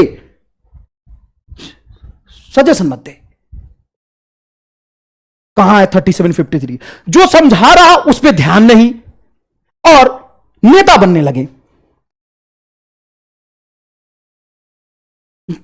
लगे, अब सुन मेरी बात, यहां पे मैंने एक रिजल्ट गलत लिखा है, और गलती मेरे से हुआ नहीं है बे, गलत किया है। और क्यों किया है वो कहानी सुन। अब मैं आगे की फिजिक्स गलत ही पढ़ाऊंगा, मेरी बात सुन, आगे की फिजिक्स मैं गलत ही पढ़ाऊंगा। सर क्या बात कर रहे हो, आगे की फिजिक्स आप गलत पढ़ाओगे? हां। अब बेटा चैट बंद करके मेरी बात सुनना। सिर्फ 2 मिनट का समय देना, 2 मिनट का समय देना। आगे की फिजिक्स मैं गलत ही पढ़ाऊंगा आपको।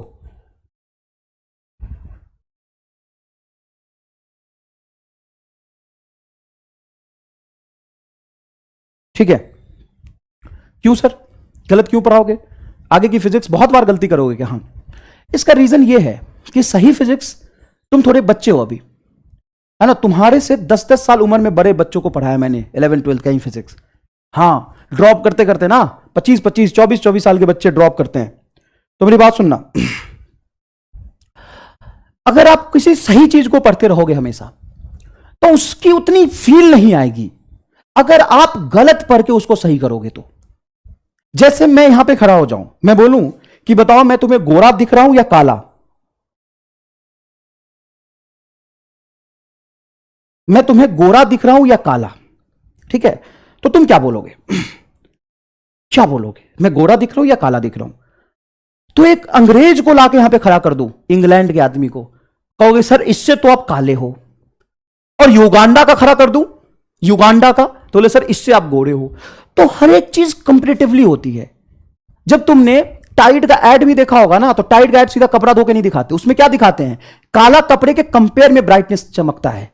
तो गलत कंसेप्ट जब पढ़ोगे, उसके बाद जब सही पढ़ोगे ना, तो उसकी चमक एकदम अल्टीमेट होगी, वहां से तुम्हें मिलेगा मोक्ष, मजा आ जाएगा साहब।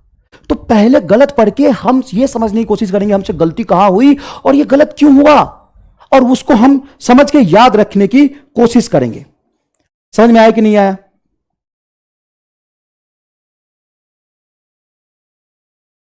यस। तो मेरी बात सुनना, मेरी बात सुनना, इसका फील देखना थोड़ा सा। tan थीटा असल में हम डिफाइन कैसे करते हैं सर? tan थीटा हम डिफाइन करते हैं cos theta, sorry sin theta divided by cos theta. अब एक बात सुनना, थोड़ा सा बेसिक मैथमेटिक्स है। थीटा बढ़ाने पे sin थीटा बढ़ता है 90 डिग्री तक। बार बार मैं बोल रहा हूं, सिर्फ 90 तक की बात कर रहा। और थीटा बढ़ाने पे cos थीटा कम होता है। थीटा बढ़ाने पे cos थीटा कम होता है। थीटा बढ़ाने पे क्या होता है? cos थीटा कम होता है। तो sin थीटा बढ़ने से tan थीटा तो बढ़ेगा। और डिनोमिनेटर की वैल्यू अगर छोटी होती जा रही, डिनोमिनेटर की वैल्यू अगर छोटी होती जा रही, तो ओवरऑल वैल्यू द्रुत गति से रैपिडली इंक्रीज होगा। है बहुत छोटी बात, लेकिन इसको फील करके देखो, इसको फील करके देखो, समझना। अरे साहब, ऊपर वाला वैल्यू न्यूमिनेटर इंक्रीज होने से वैल्यू इंक्रीज होगी, tan थीटा प्रोपोर्शनल है sin थीटा के, और tan थीटा इनवर्सली प्रोपोर्शनल है cos थीटा के। और cos थीटा की वैल्यू मैं कम करता जाऊं, cos थीटा की वैल्यू को मैं कम करता जाऊं, तो tan थीटा और जल्दी बढ़ेगा। इसका मतलब है कि यहां से इस तरफ जाने से tan थीटा की वैल्यू इंक्रीज होना चाहिए। तो कई बार बच्चे तो छोड़ो, मैं भी कंफ्यूज हो जाता था पहले कि यार tan 30 की वैल्यू √3 होगा कि 1/√3 होगा। तो अब कंफ्यूज नहीं होना, जैसे जैसे आप थीटा को बढ़ाओगे tan थीटा की वैल्यू बढ़ेगी। तो ये होगा 1/√3 और ये होगा बेटा √3। आप डिवाइड करके तो देख ही सकते थे, साथ साथ में ये भी फील्ड याद रखिए कि थीटा बढ़ाने से tan थीटा की वैल्यू रैपिडली इंक्रीज होगा। ठीक है, tan थीटा की वैल्यू रैपिडली इंक्रीज होगा। इसको भी थोड़ा फील करिए। अब आइए सर, यहां तक तो कहानी क्लियर है।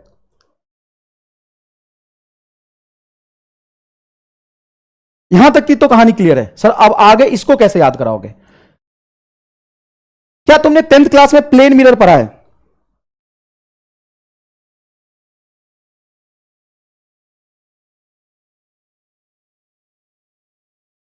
क्या तुमने प्लेन मिरर पढ़ा है? प्लेन मिरर में क्या होता है? अच्छा देखो, ये जो कुछ बच्चे, कई लोग बदतमीजी करनी शुरू कर देते। सुन, तो आज तू जो कर रहा है ना, वो काम मैं 10 साल पहले करके छोड़ चुका और समझ चुका कि इन सब चीजों से कुछ नहीं होना। तो ज्यादा बदतमीजी करने की कोशिश करेगा तो बता दिया कहां भेजूंगा, और वहां से लाइव क्लास भी नहीं देख पाएगा। ऐसी जगह ब्लॉक मारूंगा ना, और उसके बाद जितना तूने यहां पे फीस दिया है उसका 4 गुना फीस रिफंड करूंगा तुझे। कर ले 4 गुना फीस रिफंड करूंगा। तू जानता है कि तुम्हें जो क्वालिटी एजुकेशन मिल रही है वो 100 गुना पैसे में, 40 गुना पैसे में भी नहीं मिलेगा। तो अगर तू बदतमीजी करेगा, ब्लॉक मरवाऊंगा, तेरा फीस मैं रिफंड करूंगा 4 टाइम्स। पढ़ नहीं पाएगा कोई भी क्लास। तो पढ़ ले, यहां पे सुनो ध्यान से। ये देखो, प्लेन मिरर पढ़ा होगा। प्लेन मिरर में क्या होता है कि इमेज का डिस्टेंस ऑब्जेक्ट के डिस्टेंस से बराबर होता है। प्लेन मिरर में ऑब्जेक्ट का डिस्टेंस और इमेज का डिस्टेंस बराबर होता है, ठीक है। इमेज का डिस्टेंस और ऑब्जेक्ट का डिस्टेंस बराबर होता है। तो यहां से देख, यहां पे मान ले प्लेन मिरर, इसको कहते हैं एमआर स्टार। कई लोग कहते हैं एमआर स्टार क्या है सर? एमआर स्टार फिजिक्स को आसान बनाने का एक टूल है, इसको कहते हैं एमआर स्टार। मेरी बात सुन, मैंने क्या डेवलप किया है। तुम्हें क्या करना है कि यहां पे 90 डिग्री पे मिरर मान लो, 90 डिग्री, एक्जैक्टली 90 डिग्री को मिरर मान लो, और जो वैल्यू है ना, जो मान लो इसका इमेज कहां बनेगा, एकदम पास में, जो पास में है वैल्यू उसका इमेज पास में बनेगा। मतलब क्या है कि इसको इनवर्स में कॉपी कर दो पूरा, इसको उल्टा ही कॉपी कर दो। तो √3/2, 1/√2, ये क्या हो जाएगा 1/2 और 0। सर आपने तो 0 से 90 की जो वैल्यू थी, 0 से 90 डिग्री की जो वैल्यू थी, उसको तो आपने उल्टा कॉपी कर दिया और कह रहे हो यही वैल्यू होगा। हाँ यही वैल्यू होगा, एकदम सही, जोरदार, यही वैल्यू होता है। 0 से 90 तक जो वैल्यू होता है, 90 से 180 डिग्री तक, वही वैल्यू रिपीट हो जाता है। वही वैल्यू क्या होता है, रिपीट होता है। सर ये तो साइन में होता होगा ना, सर कॉस में?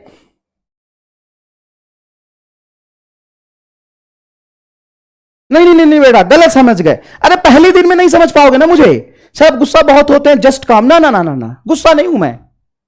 हाँ 2-4 दिन लगेगा समझने में कि मैं क्या हूं। अरे वो चीज नहीं हूं मैं जो एक दिन में तुम समझ जाओगे। अरे लाला समझो थोड़ा। अभी नहीं, एक दिन में थोड़ी ना यार। वाह सर, ऑसम ऑसम, मस्त, मजा आ गया। अरे लाला मैं क्या हूं वो एक दिन में नहीं आएगा समझ। गुस्सा नहीं यार, ये जिस बच्चे को मैं डांट देता हूं ना, वो तो कहता आज मेरा दिन बन गया। नहीं नहीं नहीं, ये तो प्यार है यार। और अगर प्यार ऐसा है तो सोच गुस्सा कैसा होगा। ये तो प्यार है, ये गुस्सा नहीं है यार, ये तो प्यार है। तो पढ़ाने का मेरा तरीका है, ये तो टेम्परामेंट है। इसी टेम्परामेंट से मैं पढ़ाता हूं। क्या मैं से पढ़ाऊं कि पढ़ाते पढ़ाते तू सो जाए? नहीं नहीं बेटा, सुनाना थोड़ी ना है, जोरदार पढ़ाना एकदम। मोक्ष की प्राप्ति संघर्ष से होगा, आसानी से नहीं। मोक्ष की प्राप्ति संघर्ष से होगा, ऐसे नहीं बेटा, ऐसे नहीं, ऐसे नहीं। चलो सर आपने तो साइन का चिपका दिया, कॉस का क्या करोगे? उल्टा कर दो, उल्टा उल्टा। क्या बात कर रहे हो सर? हां उल्टा कर दो, जो पास है उसको पास रखो, उल्टा कर दो। एग्जैक्टली ये वैल्यू पास है, उल्टा कॉपी कर दो, कर दो कर दो। लेकिन 90 से 180 डिग्री तक, 90 से 180 डिग्री तक साइन पॉजिटिव होता है। बट 90 डिग्री से जब आगे जाते हैं ना, तो ये मत पूछना कि सर ये इसको प्रूफ करो।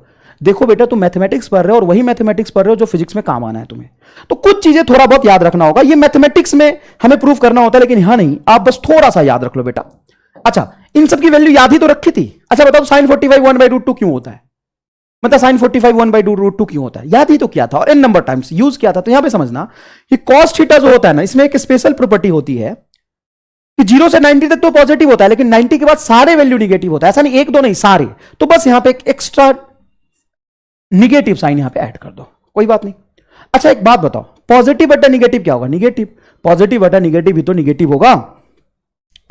तो देखो यहां पे देखो बेटा, इसको जब मैं डिवाइड करूंगा, इसको मैं डिवाइड करूंगा, इसको मैं डिवाइड करूंगा, तो डिवाइड करने से ये 2 कैंसिल हो जाएगा और ऊपर क्या बचेगा? तो देखो -√3। देखो निगेटिव है ना, तो निगेटिव तो ही जाएगा। अच्छा ये क्या होगा? -1। ये क्या होगा? -1/√3। और ये क्या हो जाएगा? 0। अब देखो ये वैल्यू एग्जैक्टली कॉपी है क्या? देखो √3 -1 1/√3। तो तुम्हें क्या करना है कि अगर 0 से 90 डिग्री तक वैल्यू याद है,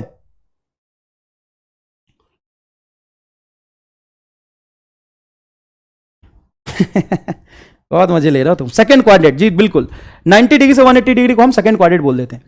तो यहां से यहां तक की वैल्यू जो याद है, इसी को उल्टा रिपीट कर देंगे, सारी वैल्यूज आपको याद हो जाएगा। अब एक वैल्यू याद करने के बाद एक छोटा सा सवाल, क्योंकि सवाल से आप संघर्ष करेंगे और संघर्ष से ही आपको मोक्ष मिलेगा, है ना। तो चीजें हमें सिर्फ पढ़नी नहीं है, यही तो फर्क है स्कूलिंग की स्टडी में, 10वीं क्लास तक की पढ़ाई में और नीट की प्रिपरेशन में। सवाल करना पड़ेगा। इधर देखो, इफ tan θ is 2 दिया हुआ है कि if tan theta is 2, then find sin theta and cos theta. tan theta की वैल्यू 2 है। अब कौन से एंगल पे tan थीटा 2 होता है? सर ये बात तो हमें पता ही नहीं। कौन से एंगल पे tan थीटा 2 होता है, ये बात तो हमें पता ही नहीं। तो सॉल्व कैसे करोगे? पाइथागोरस थ्योरम से। कैसे करेंगे बेटा? पाइथागोरस थ्योरम से। कैसे पाइथागोरस थ्योरम से? समझना यहां पे समझना यहां पे, हां समझना। tan थीटा को हम डिफाइन करते हैं परपेंडिकुलर अपॉन बेस, और 1 से तो आप कहीं भी मल्टीप्लाई और डिवाइड कर सकते हो। 1 तो फ्री में मिलता है, कहीं भी मल्टीप्लाई और डिवाइड, जोर मत देना। सर ने बोला था 1 फ्री में मिलता है तो कहीं जोर भी देना, ना ना ना, जोड़ना नहीं है। 1 से कहीं भी मल्टीप्लाई और डिवाइड आप कर सकते हैं, कहीं भी मल्टीप्लाई और डिवाइड कर सकते हैं। 1 से किसी नंबर को मल्टीप्लाई कर दो तो कोई फर्क नहीं पड़ेगा, डिवाइड कर सकते हो। तो देखो यहां से तुम्हें यह मिलेगा कि परपेंडिकुलर अपॉन बेस का रेशियो होगा 2:1। आप ये नहीं कह सकते बेटा कि परपेंडिकुलर 2 है, लेकिन आप कह सकते हैं परपेंडिकुलर 2 है अगर मैं बेस को 1 मानूं तो। देखो एक ही इक्वेशन में, जैसे यहां पे फिर से लिखो, perpendicular upon base is equal to 2/1, तो इक्वेशन तो एक ही है ना, जिसमें अननोन 2 है, जिसमें अननोन 2 है। तो जब भी इस तरह का सवाल हो, वहां पे एक चीज समझिएगा, आप ये जरूर कह सकते हो कि if I assume P is 2 then B is 1।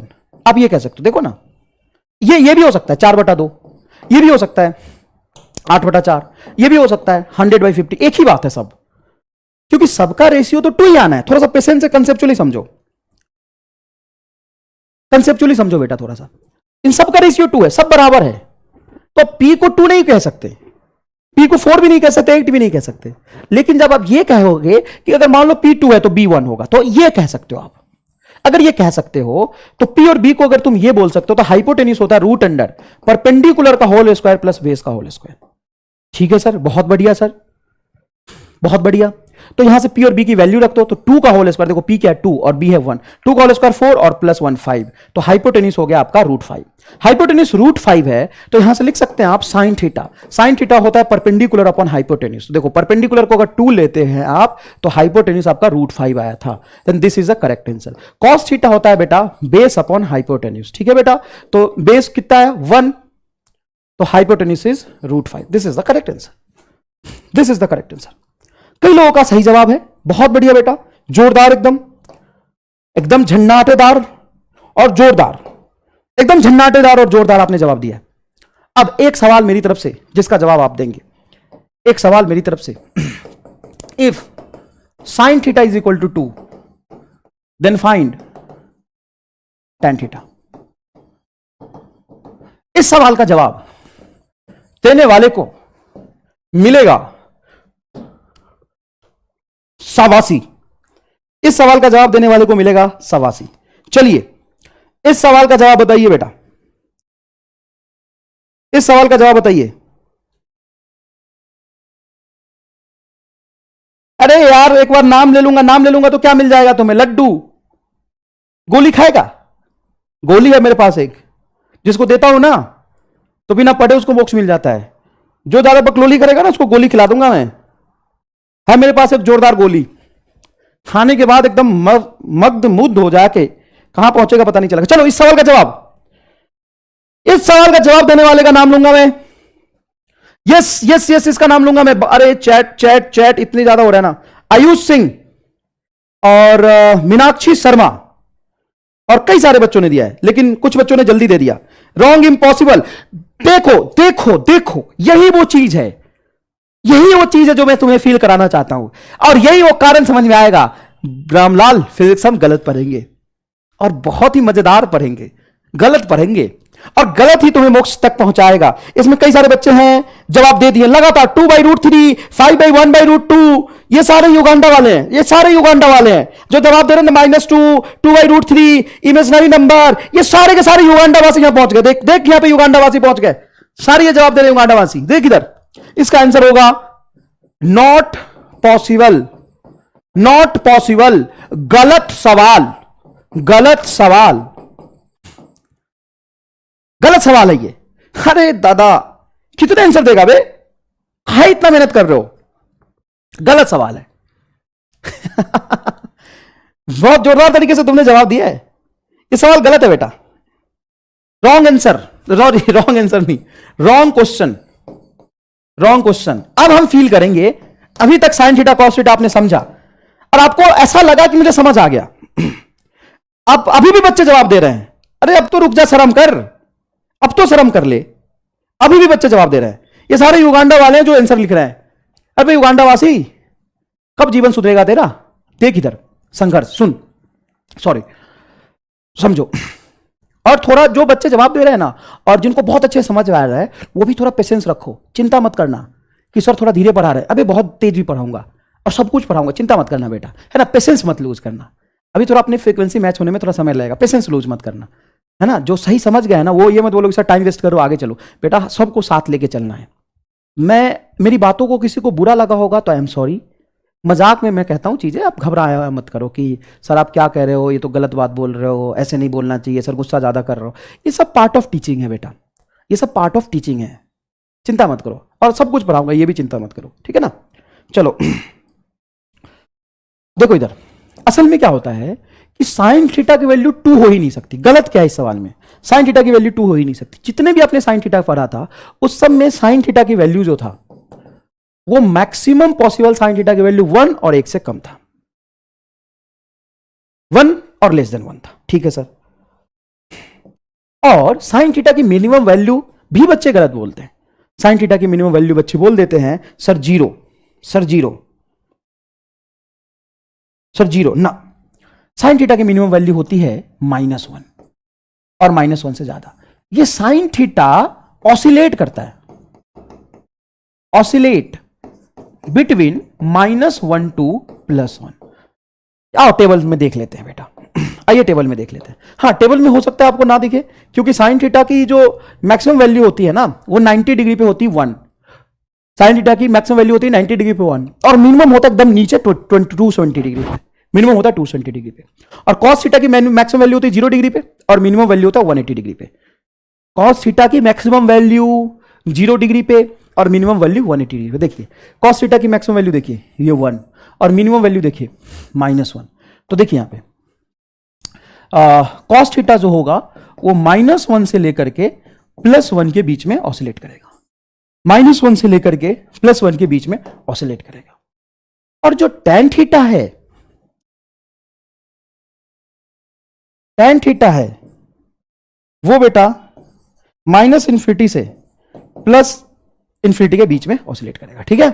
तो चलो एक सवाल और यहां पे दिया मैंने सही वाला, if sine theta is equal to 3/5। तो अब तुरंत से सवाल को सॉल्व ना करें, ऑसिलेट करे मतलब, अरे बाबा ऑसिलेट करे मतलब ये देख, मैं यहां पे खड़ा हूं, यहां पे खड़ा हूं, देख ये यहां पे पेन ले लिया मैंने। ऑसिलेट करे मतलब यहां पे आगे जाएगा, फिर पीछे आएगा, फिर निगेटिव में जाएगा, एक मीन पोजीशन के अबाउट आगे पीछे। ऑसिलेट करे मतलब ये, ऑसिलेट करे मतलब ये, देख इधर ऑसिलेट करे मतलब ये, जैसे तूने सिंपल पेंडुलम देखा है स्कूल में, अरे घंटा वाला घड़ी देखा है, घंटा घर देखा है कहीं? घंटा घर, हर शहर में एक घंटा घर होता है।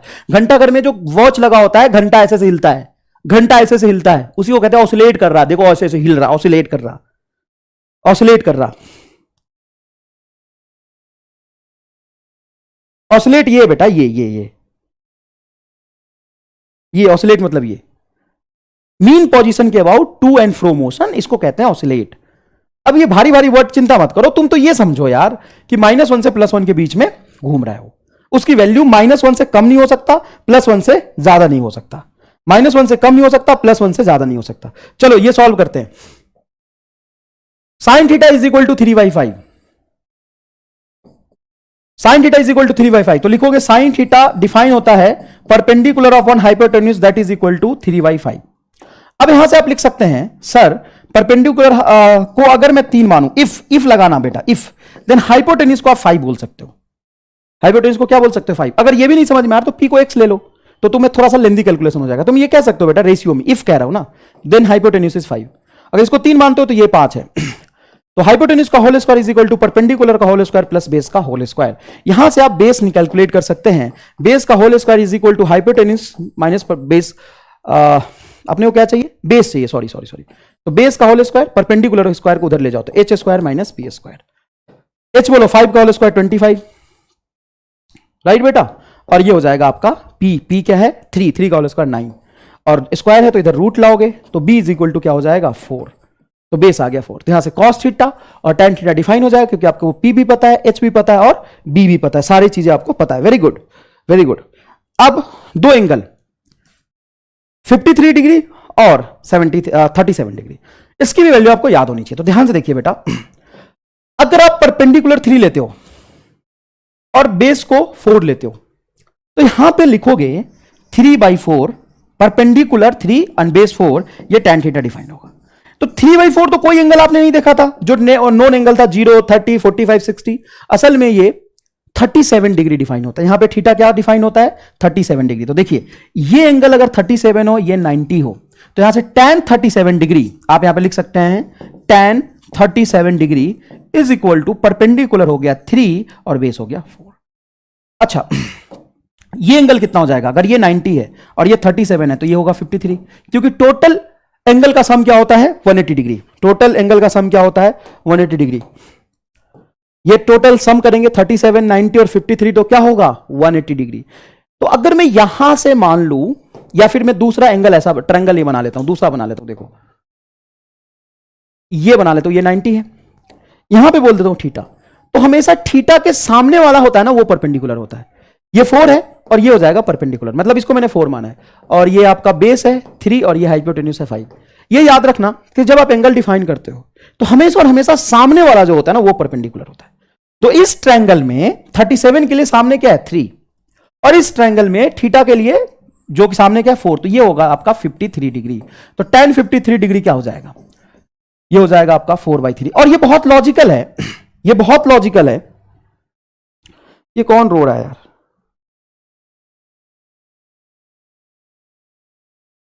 रो क्यों रहे हो बेटा? टाइम ओवर हो गया इसलिए तो नहीं रो रहे हो? बहुत मारूंगा। टाइम की बात मत करना जल्दी से, टाइम अभी बहुत है। वाई 60 डिग्री एंड 120 डिग्री है सेम वैल्यू? बताऊंगा बेटा। वाई 60 डिग्री एंड 120 डिग्री है सेम वैल्यू, क्योंकि बेटा अब 1 से ज्यादा तो कोई वैल्यू होता ही नहीं, तो पीछे घूम के आता है ना वो। मैंने क्या बोला? साइन की वैल्यू होगी 0 डिग्री पे 0, फिर 30 डिग्री पे 1/2, 40 डिग्री पे 1/√2, 60 डिग्री पे √3/2 और फिर 90 डिग्री पे 1। अब तुम एंगल आगे बढ़ाओ, लेकिन साइन थीटा की मैक्सिमम वैल्यू 1 है, वो पीछे घूम के आता है। फिर तो उसको प्रूव करो, तो ये मैथमेटिक्स का पार्ट है। तुम ये समझो कि पीछे घूम के आएगा, तो 60 डिग्री पर 120 डिग्री वैल्यू सेम होता है। समझ में आया कि नहीं है? तो चलो यहां पे समझना थोड़ा सा यहां पे समझना थोड़ा सा कि tan 37 और 53 डिग्री कौन सा एंगल ज्यादा है? एंगल कौन सा ज्यादा है?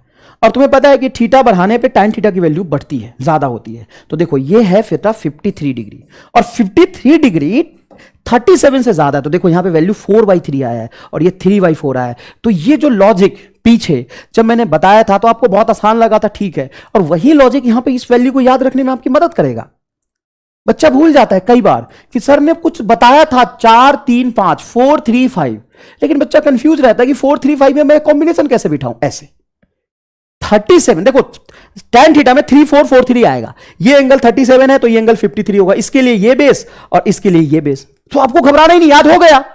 37 पे कम और 53 पे ज्यादा, तो उधर 4/3 इधर 3/4, इजी। और जब ये परपेंडिकुलर अपॉन बेस आपने लिखा है, तो हाइपोटेन्यूज इसका 5 है और इसका भी हाइपोटेन्यूज 5 है। तो यहां से बहुत आसानी से आप लिख सकते हैं sin 37 होता है परपेंडिकुलर अपॉन हाइपोटेन्यूज, तो ये हो जाएगा 3/5, और cos 37 हो जाएगा आपका 4/5। यहां पे देखो sin 53 डिग्री हो जाएगा बेटा, परपेंडिकुलर यहां पे है 4, तो 4/5, और cos 53 डिग्री इज 3/5। ये लॉजिक यहां भी लगा सकते हो, क्योंकि cos थीटा में क्या होता है कि थीटा को बढ़ाने पे एंगल, थीटा को बढ़ाने वैल्यू कम होती है। तो ये देखो 4/5 है और ये देखो 3/5 है। तो 37 और 53 डिग्री में जो लोचा है, क्या वो समझ गए तुम?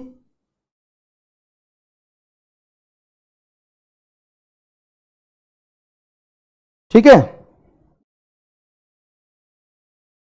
क्लियर है ये बात? ठीक है। एक बच्चा लिख रहा है सर 72 डिग्री का क्या होगा? अबे बेटा एक बात बता, तू पता करके आना कल साइन 39 डिग्री का क्या होगा। वैसी बातें क्यों कर रहा है जिसकी जरूरत ही नहीं है? जो जरूरत है वही मैथमेटिक्स पढ़ेगा ना, अपनी औकात से ज्यादा चीजें पढ़ के क्या करेगा? अब तू बात करेगा सर साइन 51 डिग्री का क्या होगा, तो सबका क्या लेना देना अपने को? समझ रहा है? कोई भी वैल्यू, रैंडम वैल्यू पे ना तो सवाल पूछा जाएगा और उसकी वैल्यू होगी, कुछ ना कुछ होगी, लेकिन वो इतना कॉम्प्लिकेटेड है कि हमें पढ़ना नहीं है, वो हमें पढ़ना नहीं है। ठीक है बेटा, चलो if y is equal to sine theta by theta then find value of y if theta is equal to 30 degree. ये फिजिक्स में आता है यूज करने को, फिजिक्स में ये यूज करना होगा आपको फिजिक्स में आपको ये यूज करना होगा।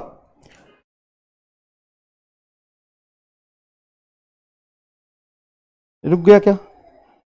फिजिक्स में आपको यूज करना होगा। ठीक है बेटा, देखो y is equal to sine theta by theta, तो y की वैल्यू बताइए theta is equal to 30 degree पे। अब वो इसीलिए मैं यहां पे बता रहा था, यहां पे जब साइन के अंदर थीटा होता है तो इसको कहते हैं ट्रिगोनोमेट्रिक फंक्शन, मतलब ट्रिगोनोमेट्री है, ट्रिगोनोमेट्रिक रेशियो बोलते हैं इसको। तुमको रामलाल बोलते हैं, क्यों? तुम्हारा कुछ नाम होगा, इसके पीछे कारण है क्या कि तुमको वही, क्यों तुम्हारा नाम होगा गीता, बबीता, सुनीता, तो तुमको सुनीता ही क्यों कहते हैं? अभी तुम्हारा नाम है, इसीलिए साइन थीटा कॉस थीटा को हमने ट्रिगोनोमेट्रिक फंक्शन बोला है। अब थीटा 30 डिग्री, तो यहां पे रख सकते हो तुम साइन 30 डिग्री और डिवाइडेड बाई अकेला थीटा को भी 30 डिग्री रख दोगे ना तो ये गलत हो जाएगा, ये वैल्यू गलत आएगा। इसका जो सही आंसर होगा बेटा, ऊपर में आप 30 डिग्री लिखो कोई प्रॉब्लम नहीं है, नीचे थीटा को आप थीटा को रेडियन में कन्वर्ट करके रखोगे और यहां पे रेडियन में कन्वर्ट करके रखोगे तो ये हो जाएगा बेटा 30 डिग्री, अभी कन्वर्ट करके हमने सीखा है π/6 रेडियन, तो ये हो जाएगा π/6। अब देखो साइन 30 डिग्री की वैल्यू कितनी होती है? हाफ, तो ये हो जाएगा बेटा 1/2 पाई डिवाइडेड बाई 6, 6 से कैंसिल होगा, 3 ऊपर चला जाएगा, 3/π is a correct answer, 3/π is a correct answer. ठीक है बेटा, हाँ।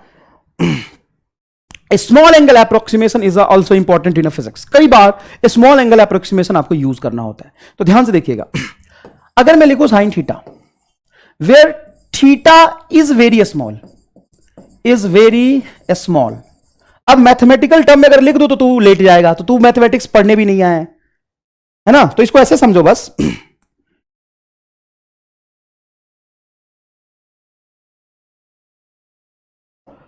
देखो if theta is very small then sine theta is equal to, हम सीधा लिखते हैं थीटा, साइन गायब हो जाता है, साइन थीटा को हम सीधा लिख देते हैं थीटा। सर ऐसा क्यों? ऐसा देखो क्यों। अगर थीटा स्मॉल होगा तो ऐसा ट्रायंगल बनेगा कि ऐसा ट्रायंगल बनेगा? बताओ। अगर हम एक छोटे एंगल की बात करूं तो ये एंगल छोटा है कि ये एंगल छोटा है? सर ये वाला एंगल बहुत छोटा मानेंगे, और मैं छोटे एंगल की बात कर रहा हूं तो ये डायग्राम मिटा देता हूं। अब यहां पे ढंग से देखो, अगर ये वाला बहुत कम हो, परपेंडिकुलर बहुत कम हो, तो आप कह सकते हो ये जो थीटा है वो बहुत छोटा है। तो ये अगर बहुत कम है तो आप लिखते हो hypotenuse is equal to root under perpendicular का होल स्क्वायर प्लस बेस का होल स्क्वायर।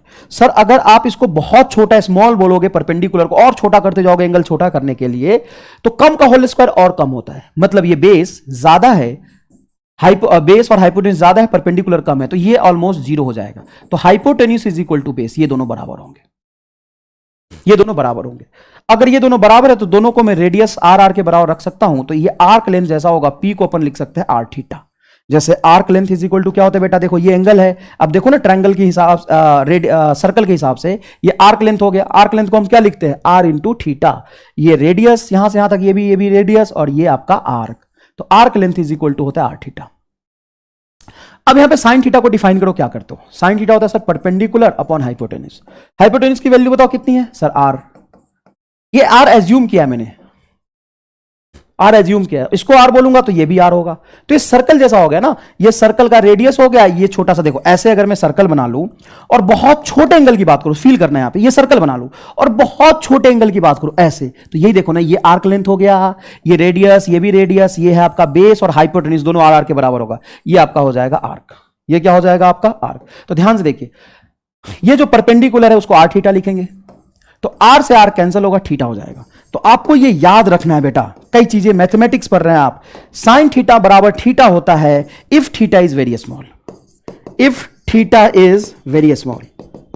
डायरेक्ट आप साइन थीटा को थीटा कह सकते हैं। अब वेरी स्मॉल का मतलब क्या है? 5 डिग्री से कम, 5 डिग्री से कम। हाँ रिपीट कर रहा हूं ना, रिपीट कर रहा हूं। रिपीट के अलावा तूने कोई वर्ड सीखा है?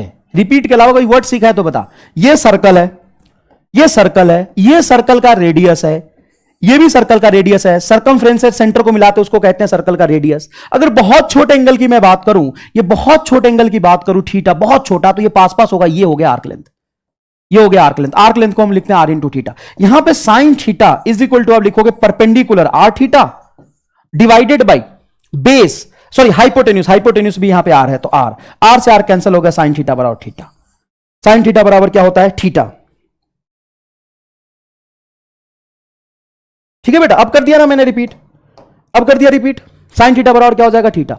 अब कॉस थीटा की बात करें तो सिमिलरली, अब देखो यहां पे मैथमेटिक्स नहीं पढ़ सकते ना पूरा का पूरा। देखो कॉस थीटा की बात करूं तो कॉस थीटा होता है बेटा बेस अपॉन हाइपोटेन्यूस।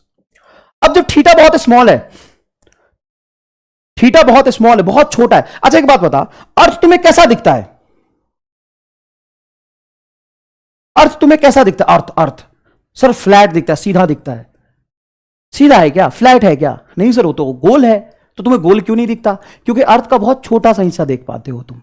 तो यहां पे इसको आप कह सकते हो बड़े सर्कल का एक छोटा हिस्सा। देखो ये बड़े सर्कल का ये छोटा हिस्सा है, तो इसको आर्क और स्ट्रेट लाइन भी बोल सकते हैं क्योंकि बहुत छोटा पार्ट है। तो इसको आर्क या स्ट्रेट लाइन बोलो, एक ही बात है। समझ में आया कि नहीं आया? आर्क बोलो या स्ट्रेट लाइन बोलो, एक ही बात है। समझ में आया?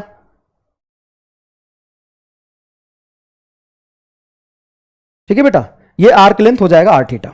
ठीक है सर, ये आर्क लेंथ हो गया आर थीटा। तो cos theta is equal to क्या होता है? कॉस थीटा होता है base upon hypotenuse. Cos theta होता है base upon hypotenuse.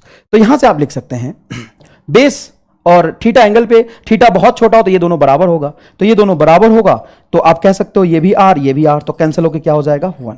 Hence if theta is small, if theta is small then cos theta is 1। अगर थीटा बहुत छोटा है तो कॉस थीटा हो जाता है 1। अब tan थीटा की बात करते हैं। अब tan थीटा की बात करते हैं। tan थीटा क्या होता है बेटा? सर साइन थीटा बटा कॉस थीटा। अगर मैं छोटे एंगल की बात करूं, अगर मैं छोटे एंगल की बात करूं, स्मॉल एंगल की बात करूं, स्मॉल एंगल बहुत छोटा एंगल, अब बहुत छोटा एंगल कितना होगा तो हर चक्कर में बता नहीं पाया मैं, 1 से लेके 5 डिग्री तक। थीटा अगर 1 डिग्री, अभी 1 डिग्री कितना होता है? बहुत छोटा, 1 डिग्री टू 5 डिग्री तक, तो आप उसको स्मॉल एंगल बोलेंगे। अगर वो 7-10 डिग्री तक चला गया, 15-20 तो बड़ा एंगल हो जाता है। तो स्मॉल एंगल पे आप यहां पे देखिए कि कॉस थीटा होता है 1 और साइन थीटा होता है थीटा। तो at a small angle tan theta is defined as theta, tan theta theta, और साइन थीटा को भी थीटा कहते हो। साइन थीटा को भी क्या कहते हो आप? थीटा कहते हो। तो थीटा साइन थीटा एक ही चीज है स्मॉल एंगल के लिए। तो आप लिखो फॉर ए स्मॉल एंगल, क्या लिखोगे बेटा? For a small angle, for a small angle, for a small angle.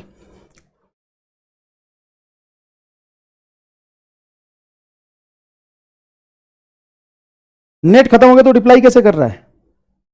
बेवकूफ बच्चे हो यार तुम लोग, निकाल निकाल के बाहर फेंक दूंगा। देख, अगर एंगल बहुत छोटा हो तो tan थीटा और साइन थीटा एक बराबर होता है, और फिजिक्स में कई जगह आपको ये यूज करना, इसलिए मैंने यहां पे पढ़ाया आपको। थोड़ा सा और पढ़ लो बेटा, चिंता मत करो।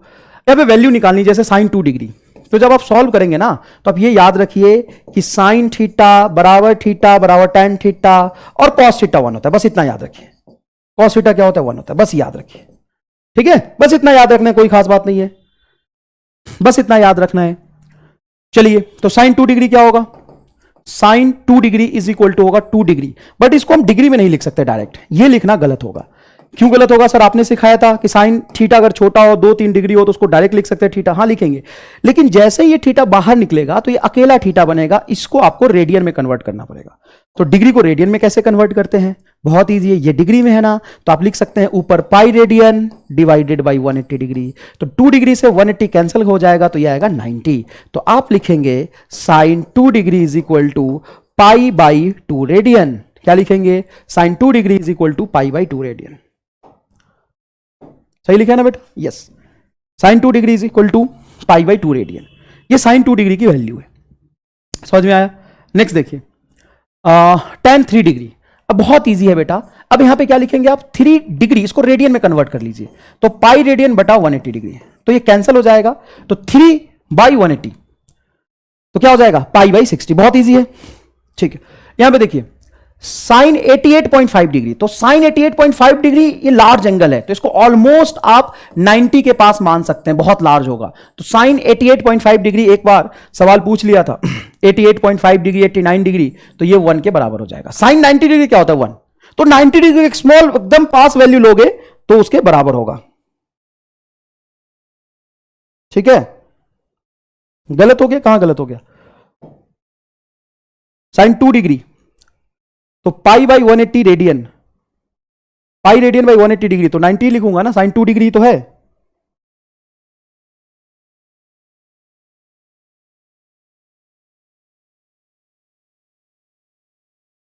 अच्छा अच्छा अच्छा, हाँ डिग्री से डिग्री कैंसिल हो जाएगा, सही बोल रहे हो, पाई बाई 90 आ जाएगा। ये यहां पे लिखेंगे पाई बाई 180 डिग्री, तो हो जाएगा पाई बाई 90। बिल्कुल साइन थीटा की वैल्यू होगी पाई बाई 90, क्योंकि साइन थीटा का कोई यूनिट नहीं होता।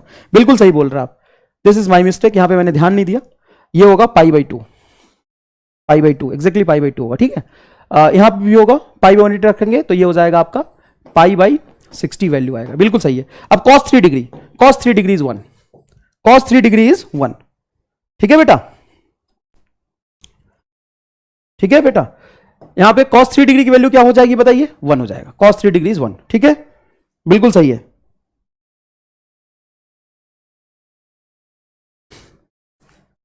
अच्छा, ये पाई बाई 2 लिखा है, ये पाई बाई 90 होगा। अच्छा, वैसे यहां पे यूनिट मत लिखना, क्योंकि साइन थीटा कॉस थीटा और टेन थीटा यूनिट लेस होता है। ठीक है, ठीक है, प्रिंटिंग मिस्टेक हो जाता है बेटा, मेरा ध्यान तुम्हें समझाने फिर थोड़ा चैट देखने दोनों में है, इसलिए प्रिंटिंग मिस्टेक हो जाता है। चलिए थोड़ा सा बेटा 2 मिनट का समय देना बस, थोड़ी सी ये वाला सेक्शन अपन खत्म कर लेते हैं, बाकी कंटिन्यू करेंगे अपन नेक्स्ट लेक्चर में। ध्यान से देखिएगा, परपेंडिकुलर का होल स्क्वायर प्लस बेस का whole square is equal to hypotenuse का होल स्क्वायर, ये होता है।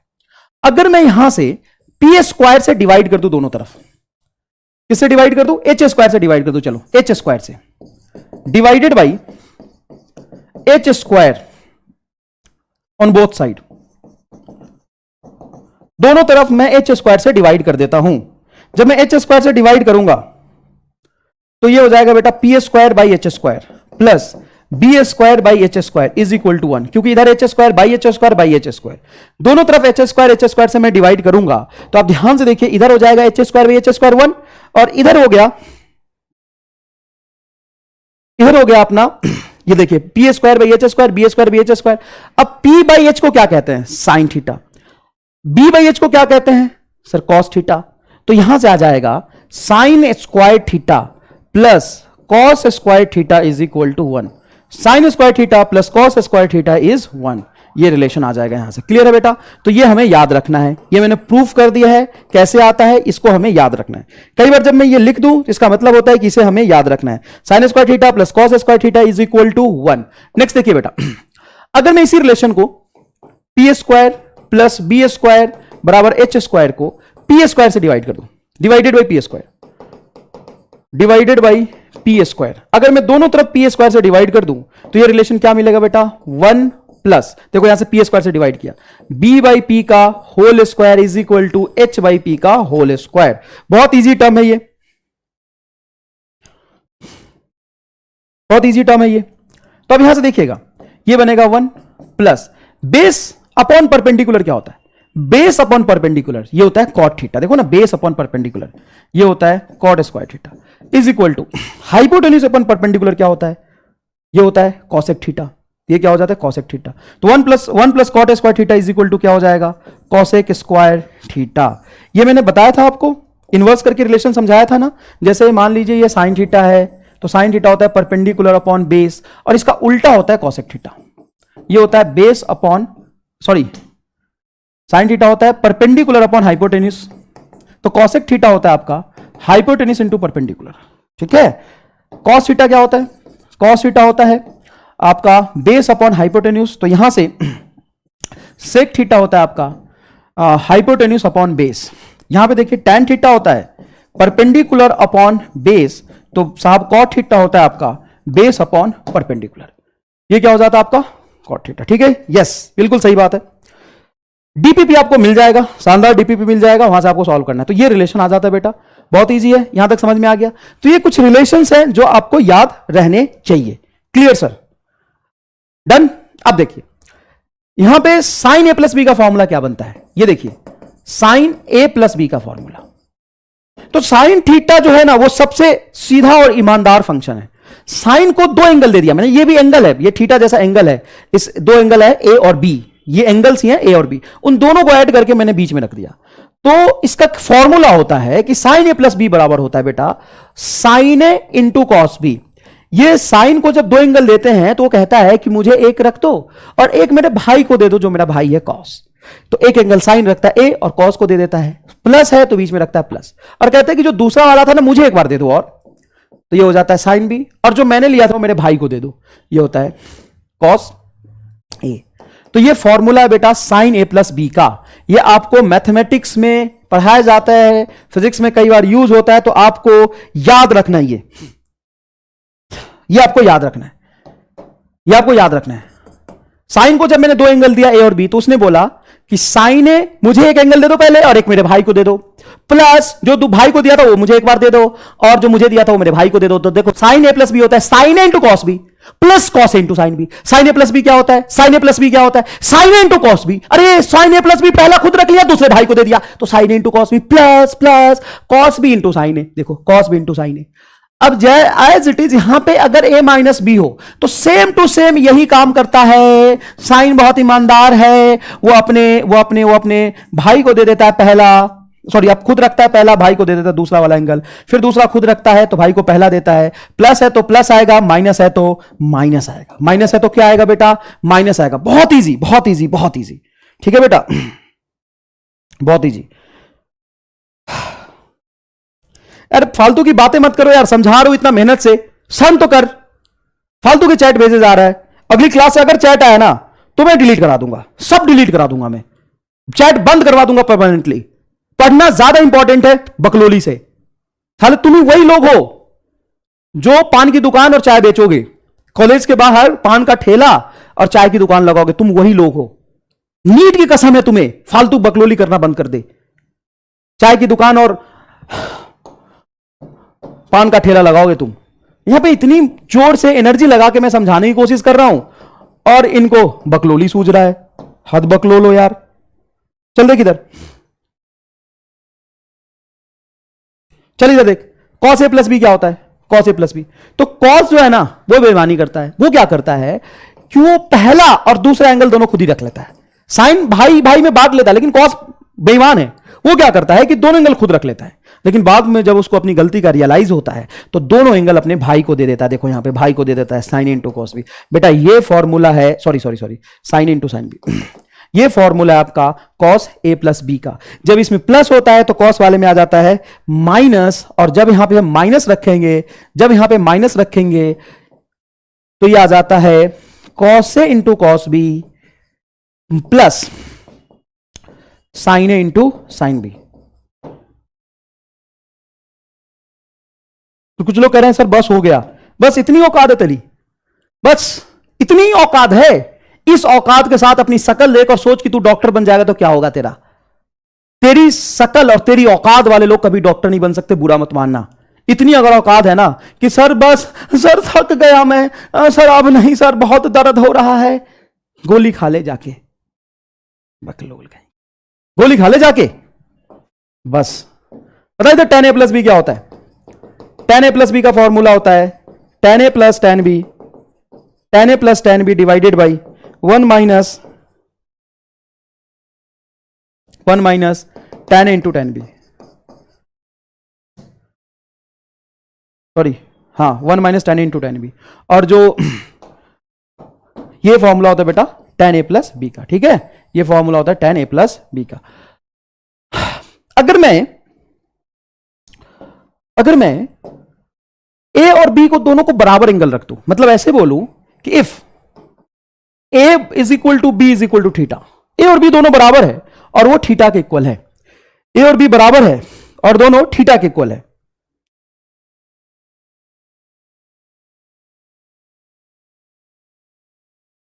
अरे थर्ड नहीं बेटा, वो उससे थोड़ा सा आगे पीछे सीक्वेंस हो गया यार, इतना बकलोल है क्या।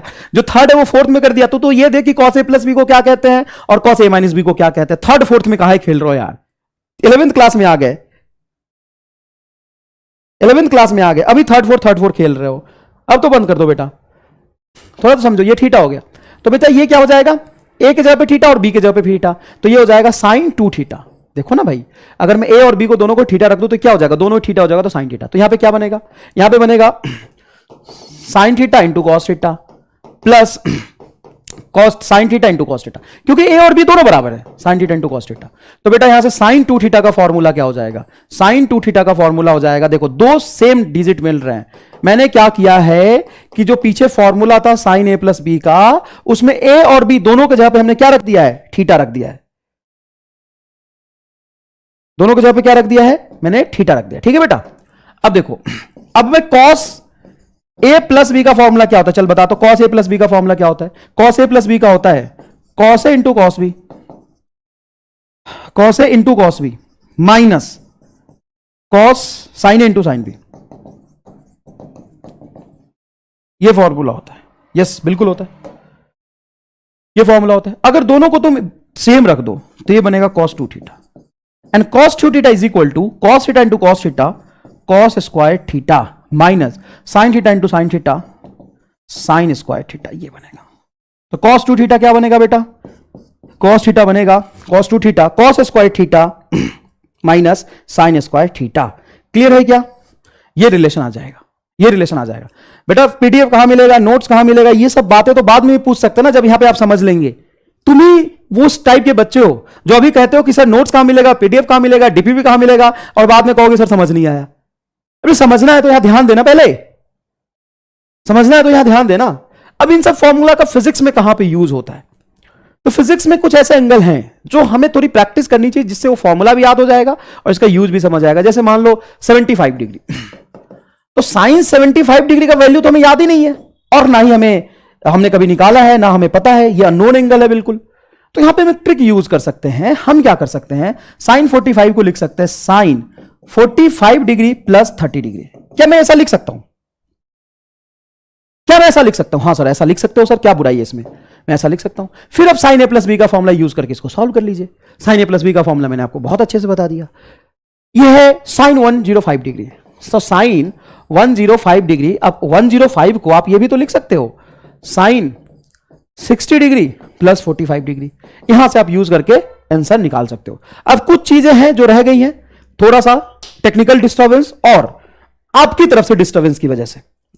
आपने बहुत डिस्टर्ब किया है आज, बहुत डिस्टर्ब किया है ना। तुम्हारे बड़े भैया और जो नीट की तैयारी करते हैं ना, उनसे एक बार पूछ लेना कि एमआर कौन है, ठीक है, मुंह पूछ लेना उनसे एमआर कौन है। क्रैश कोर्स में मैं पढ़ा रहा हूं, समझ में आ जाएगा कि कैसे ट्रीट करना है एमआर से और कैसे पढ़ाई करना है। समझ में आया कि नहीं आया, ठीक है, कोई बात नहीं। तो बहुत बहुत धन्यवाद यहां आने के लिए, और प्लीज थोड़ा सा सिंसियरली पढ़ाई कीजिए, क्योंकि आप बच्चे नहीं हैं। तुम ही वो बच्चे हो जो कल बोलोगे सर बैकलॉग आ गया, सर समझ नहीं आया। बेटा प्लीज मजाक के समय मजाक कर लेना, लेकिन पढ़ने के समय पढ़ाई करिए। अगर आप सीरियस नहीं रहेंगे तो देखो मैं एक चीज बताता हूं, ध्यान से सुनना, कि जो बच्चा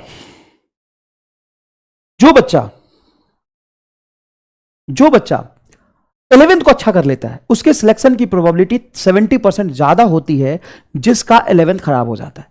क्योंकि एक साल बाद जब तुम 12th में जाओगे ना, तो तुम्हें यह रियलाइज हो जाएगा कि तुम कितने बड़े रामलाल हो और तुमने एक साल खराब कर लिया। तो 12th में सबको रियलाइज हो जाता है। तो 12th में रियलाइज हो जाने के बाद क्या करता है, तो बच्चा सिंसियरली पढ़ता है। मैं अपने 8 साल के एक्सपीरियंस की वजह से आपको यह बात बता रहा हूं कि जिस बच्चे का 11th ठीक होता है, उसके सिलेक्शन की प्रोबेबिलिटी 70% ज्यादा होती है 12th के कंपेयर में। क्योंकि 12th सबका ठीक होता है। उसका एक रीजन है कि बच्चे को रियलाइज हो जाता है कि उसने कितनी बड़ी बेवकूफी करी 11th खराब करके। दूसरा रीजन है उसका बोर्ड होता है, तो बोर्ड में नंबर की वजह से सिंसियर पढ़ता है। और तीसरा रीजन 12th का फिजिक्स आसान है, उसका मेंटल एबिलिटी भी थोड़ा सा बढ़ जाता है। मेंटल एबिलिटी भी थोड़ा सा बढ़ जाता है। समझ में आया कि नहीं है, मेंटल एबिलिटी थोड़ा बढ़ जाता है। तो ये 3 डिफरेंस है। तो 12th सबका ठीक होता है, लिख के रख ले अपने बड़े भैया से या किसी सीनियर से पूछना, जो तैयारी कर रहा होगा, पूछना उससे। और गलती मत करो, हाथ जोड़ के रिक्वेस्ट कर रहा हूं मैं, सच में प्यार से बहुत हाथ जोड़ के रिक्वेस्ट कर रहा हूं, ये गलती मत करना, अपना 11th मत खराब होने देना। क्योंकि अगर तेरा 11th ठीक हो जाएगा तो तू सक्सीड हो जाएगा, तू डॉक्टर बन जाएगा। और 11th खराब कर लिया तो भाई साहब 18 घंटा भी पढ़ेगा ना तो मुश्किल होगा उसके कंपेयर में जो पहले अच्छे से पढ़ चुका है। तो 11th पे ध्यान दीजिए बेटा, ठीक है बेटा। चलिए आपका बहुत बहुत धन्यवाद। हाँ, बहुत बच्चे बोल रहे हैं आपका धन्यवाद, ठीक है। तो हम फिर मिलते हैं नेक्स्ट क्लास में, धन्यवाद।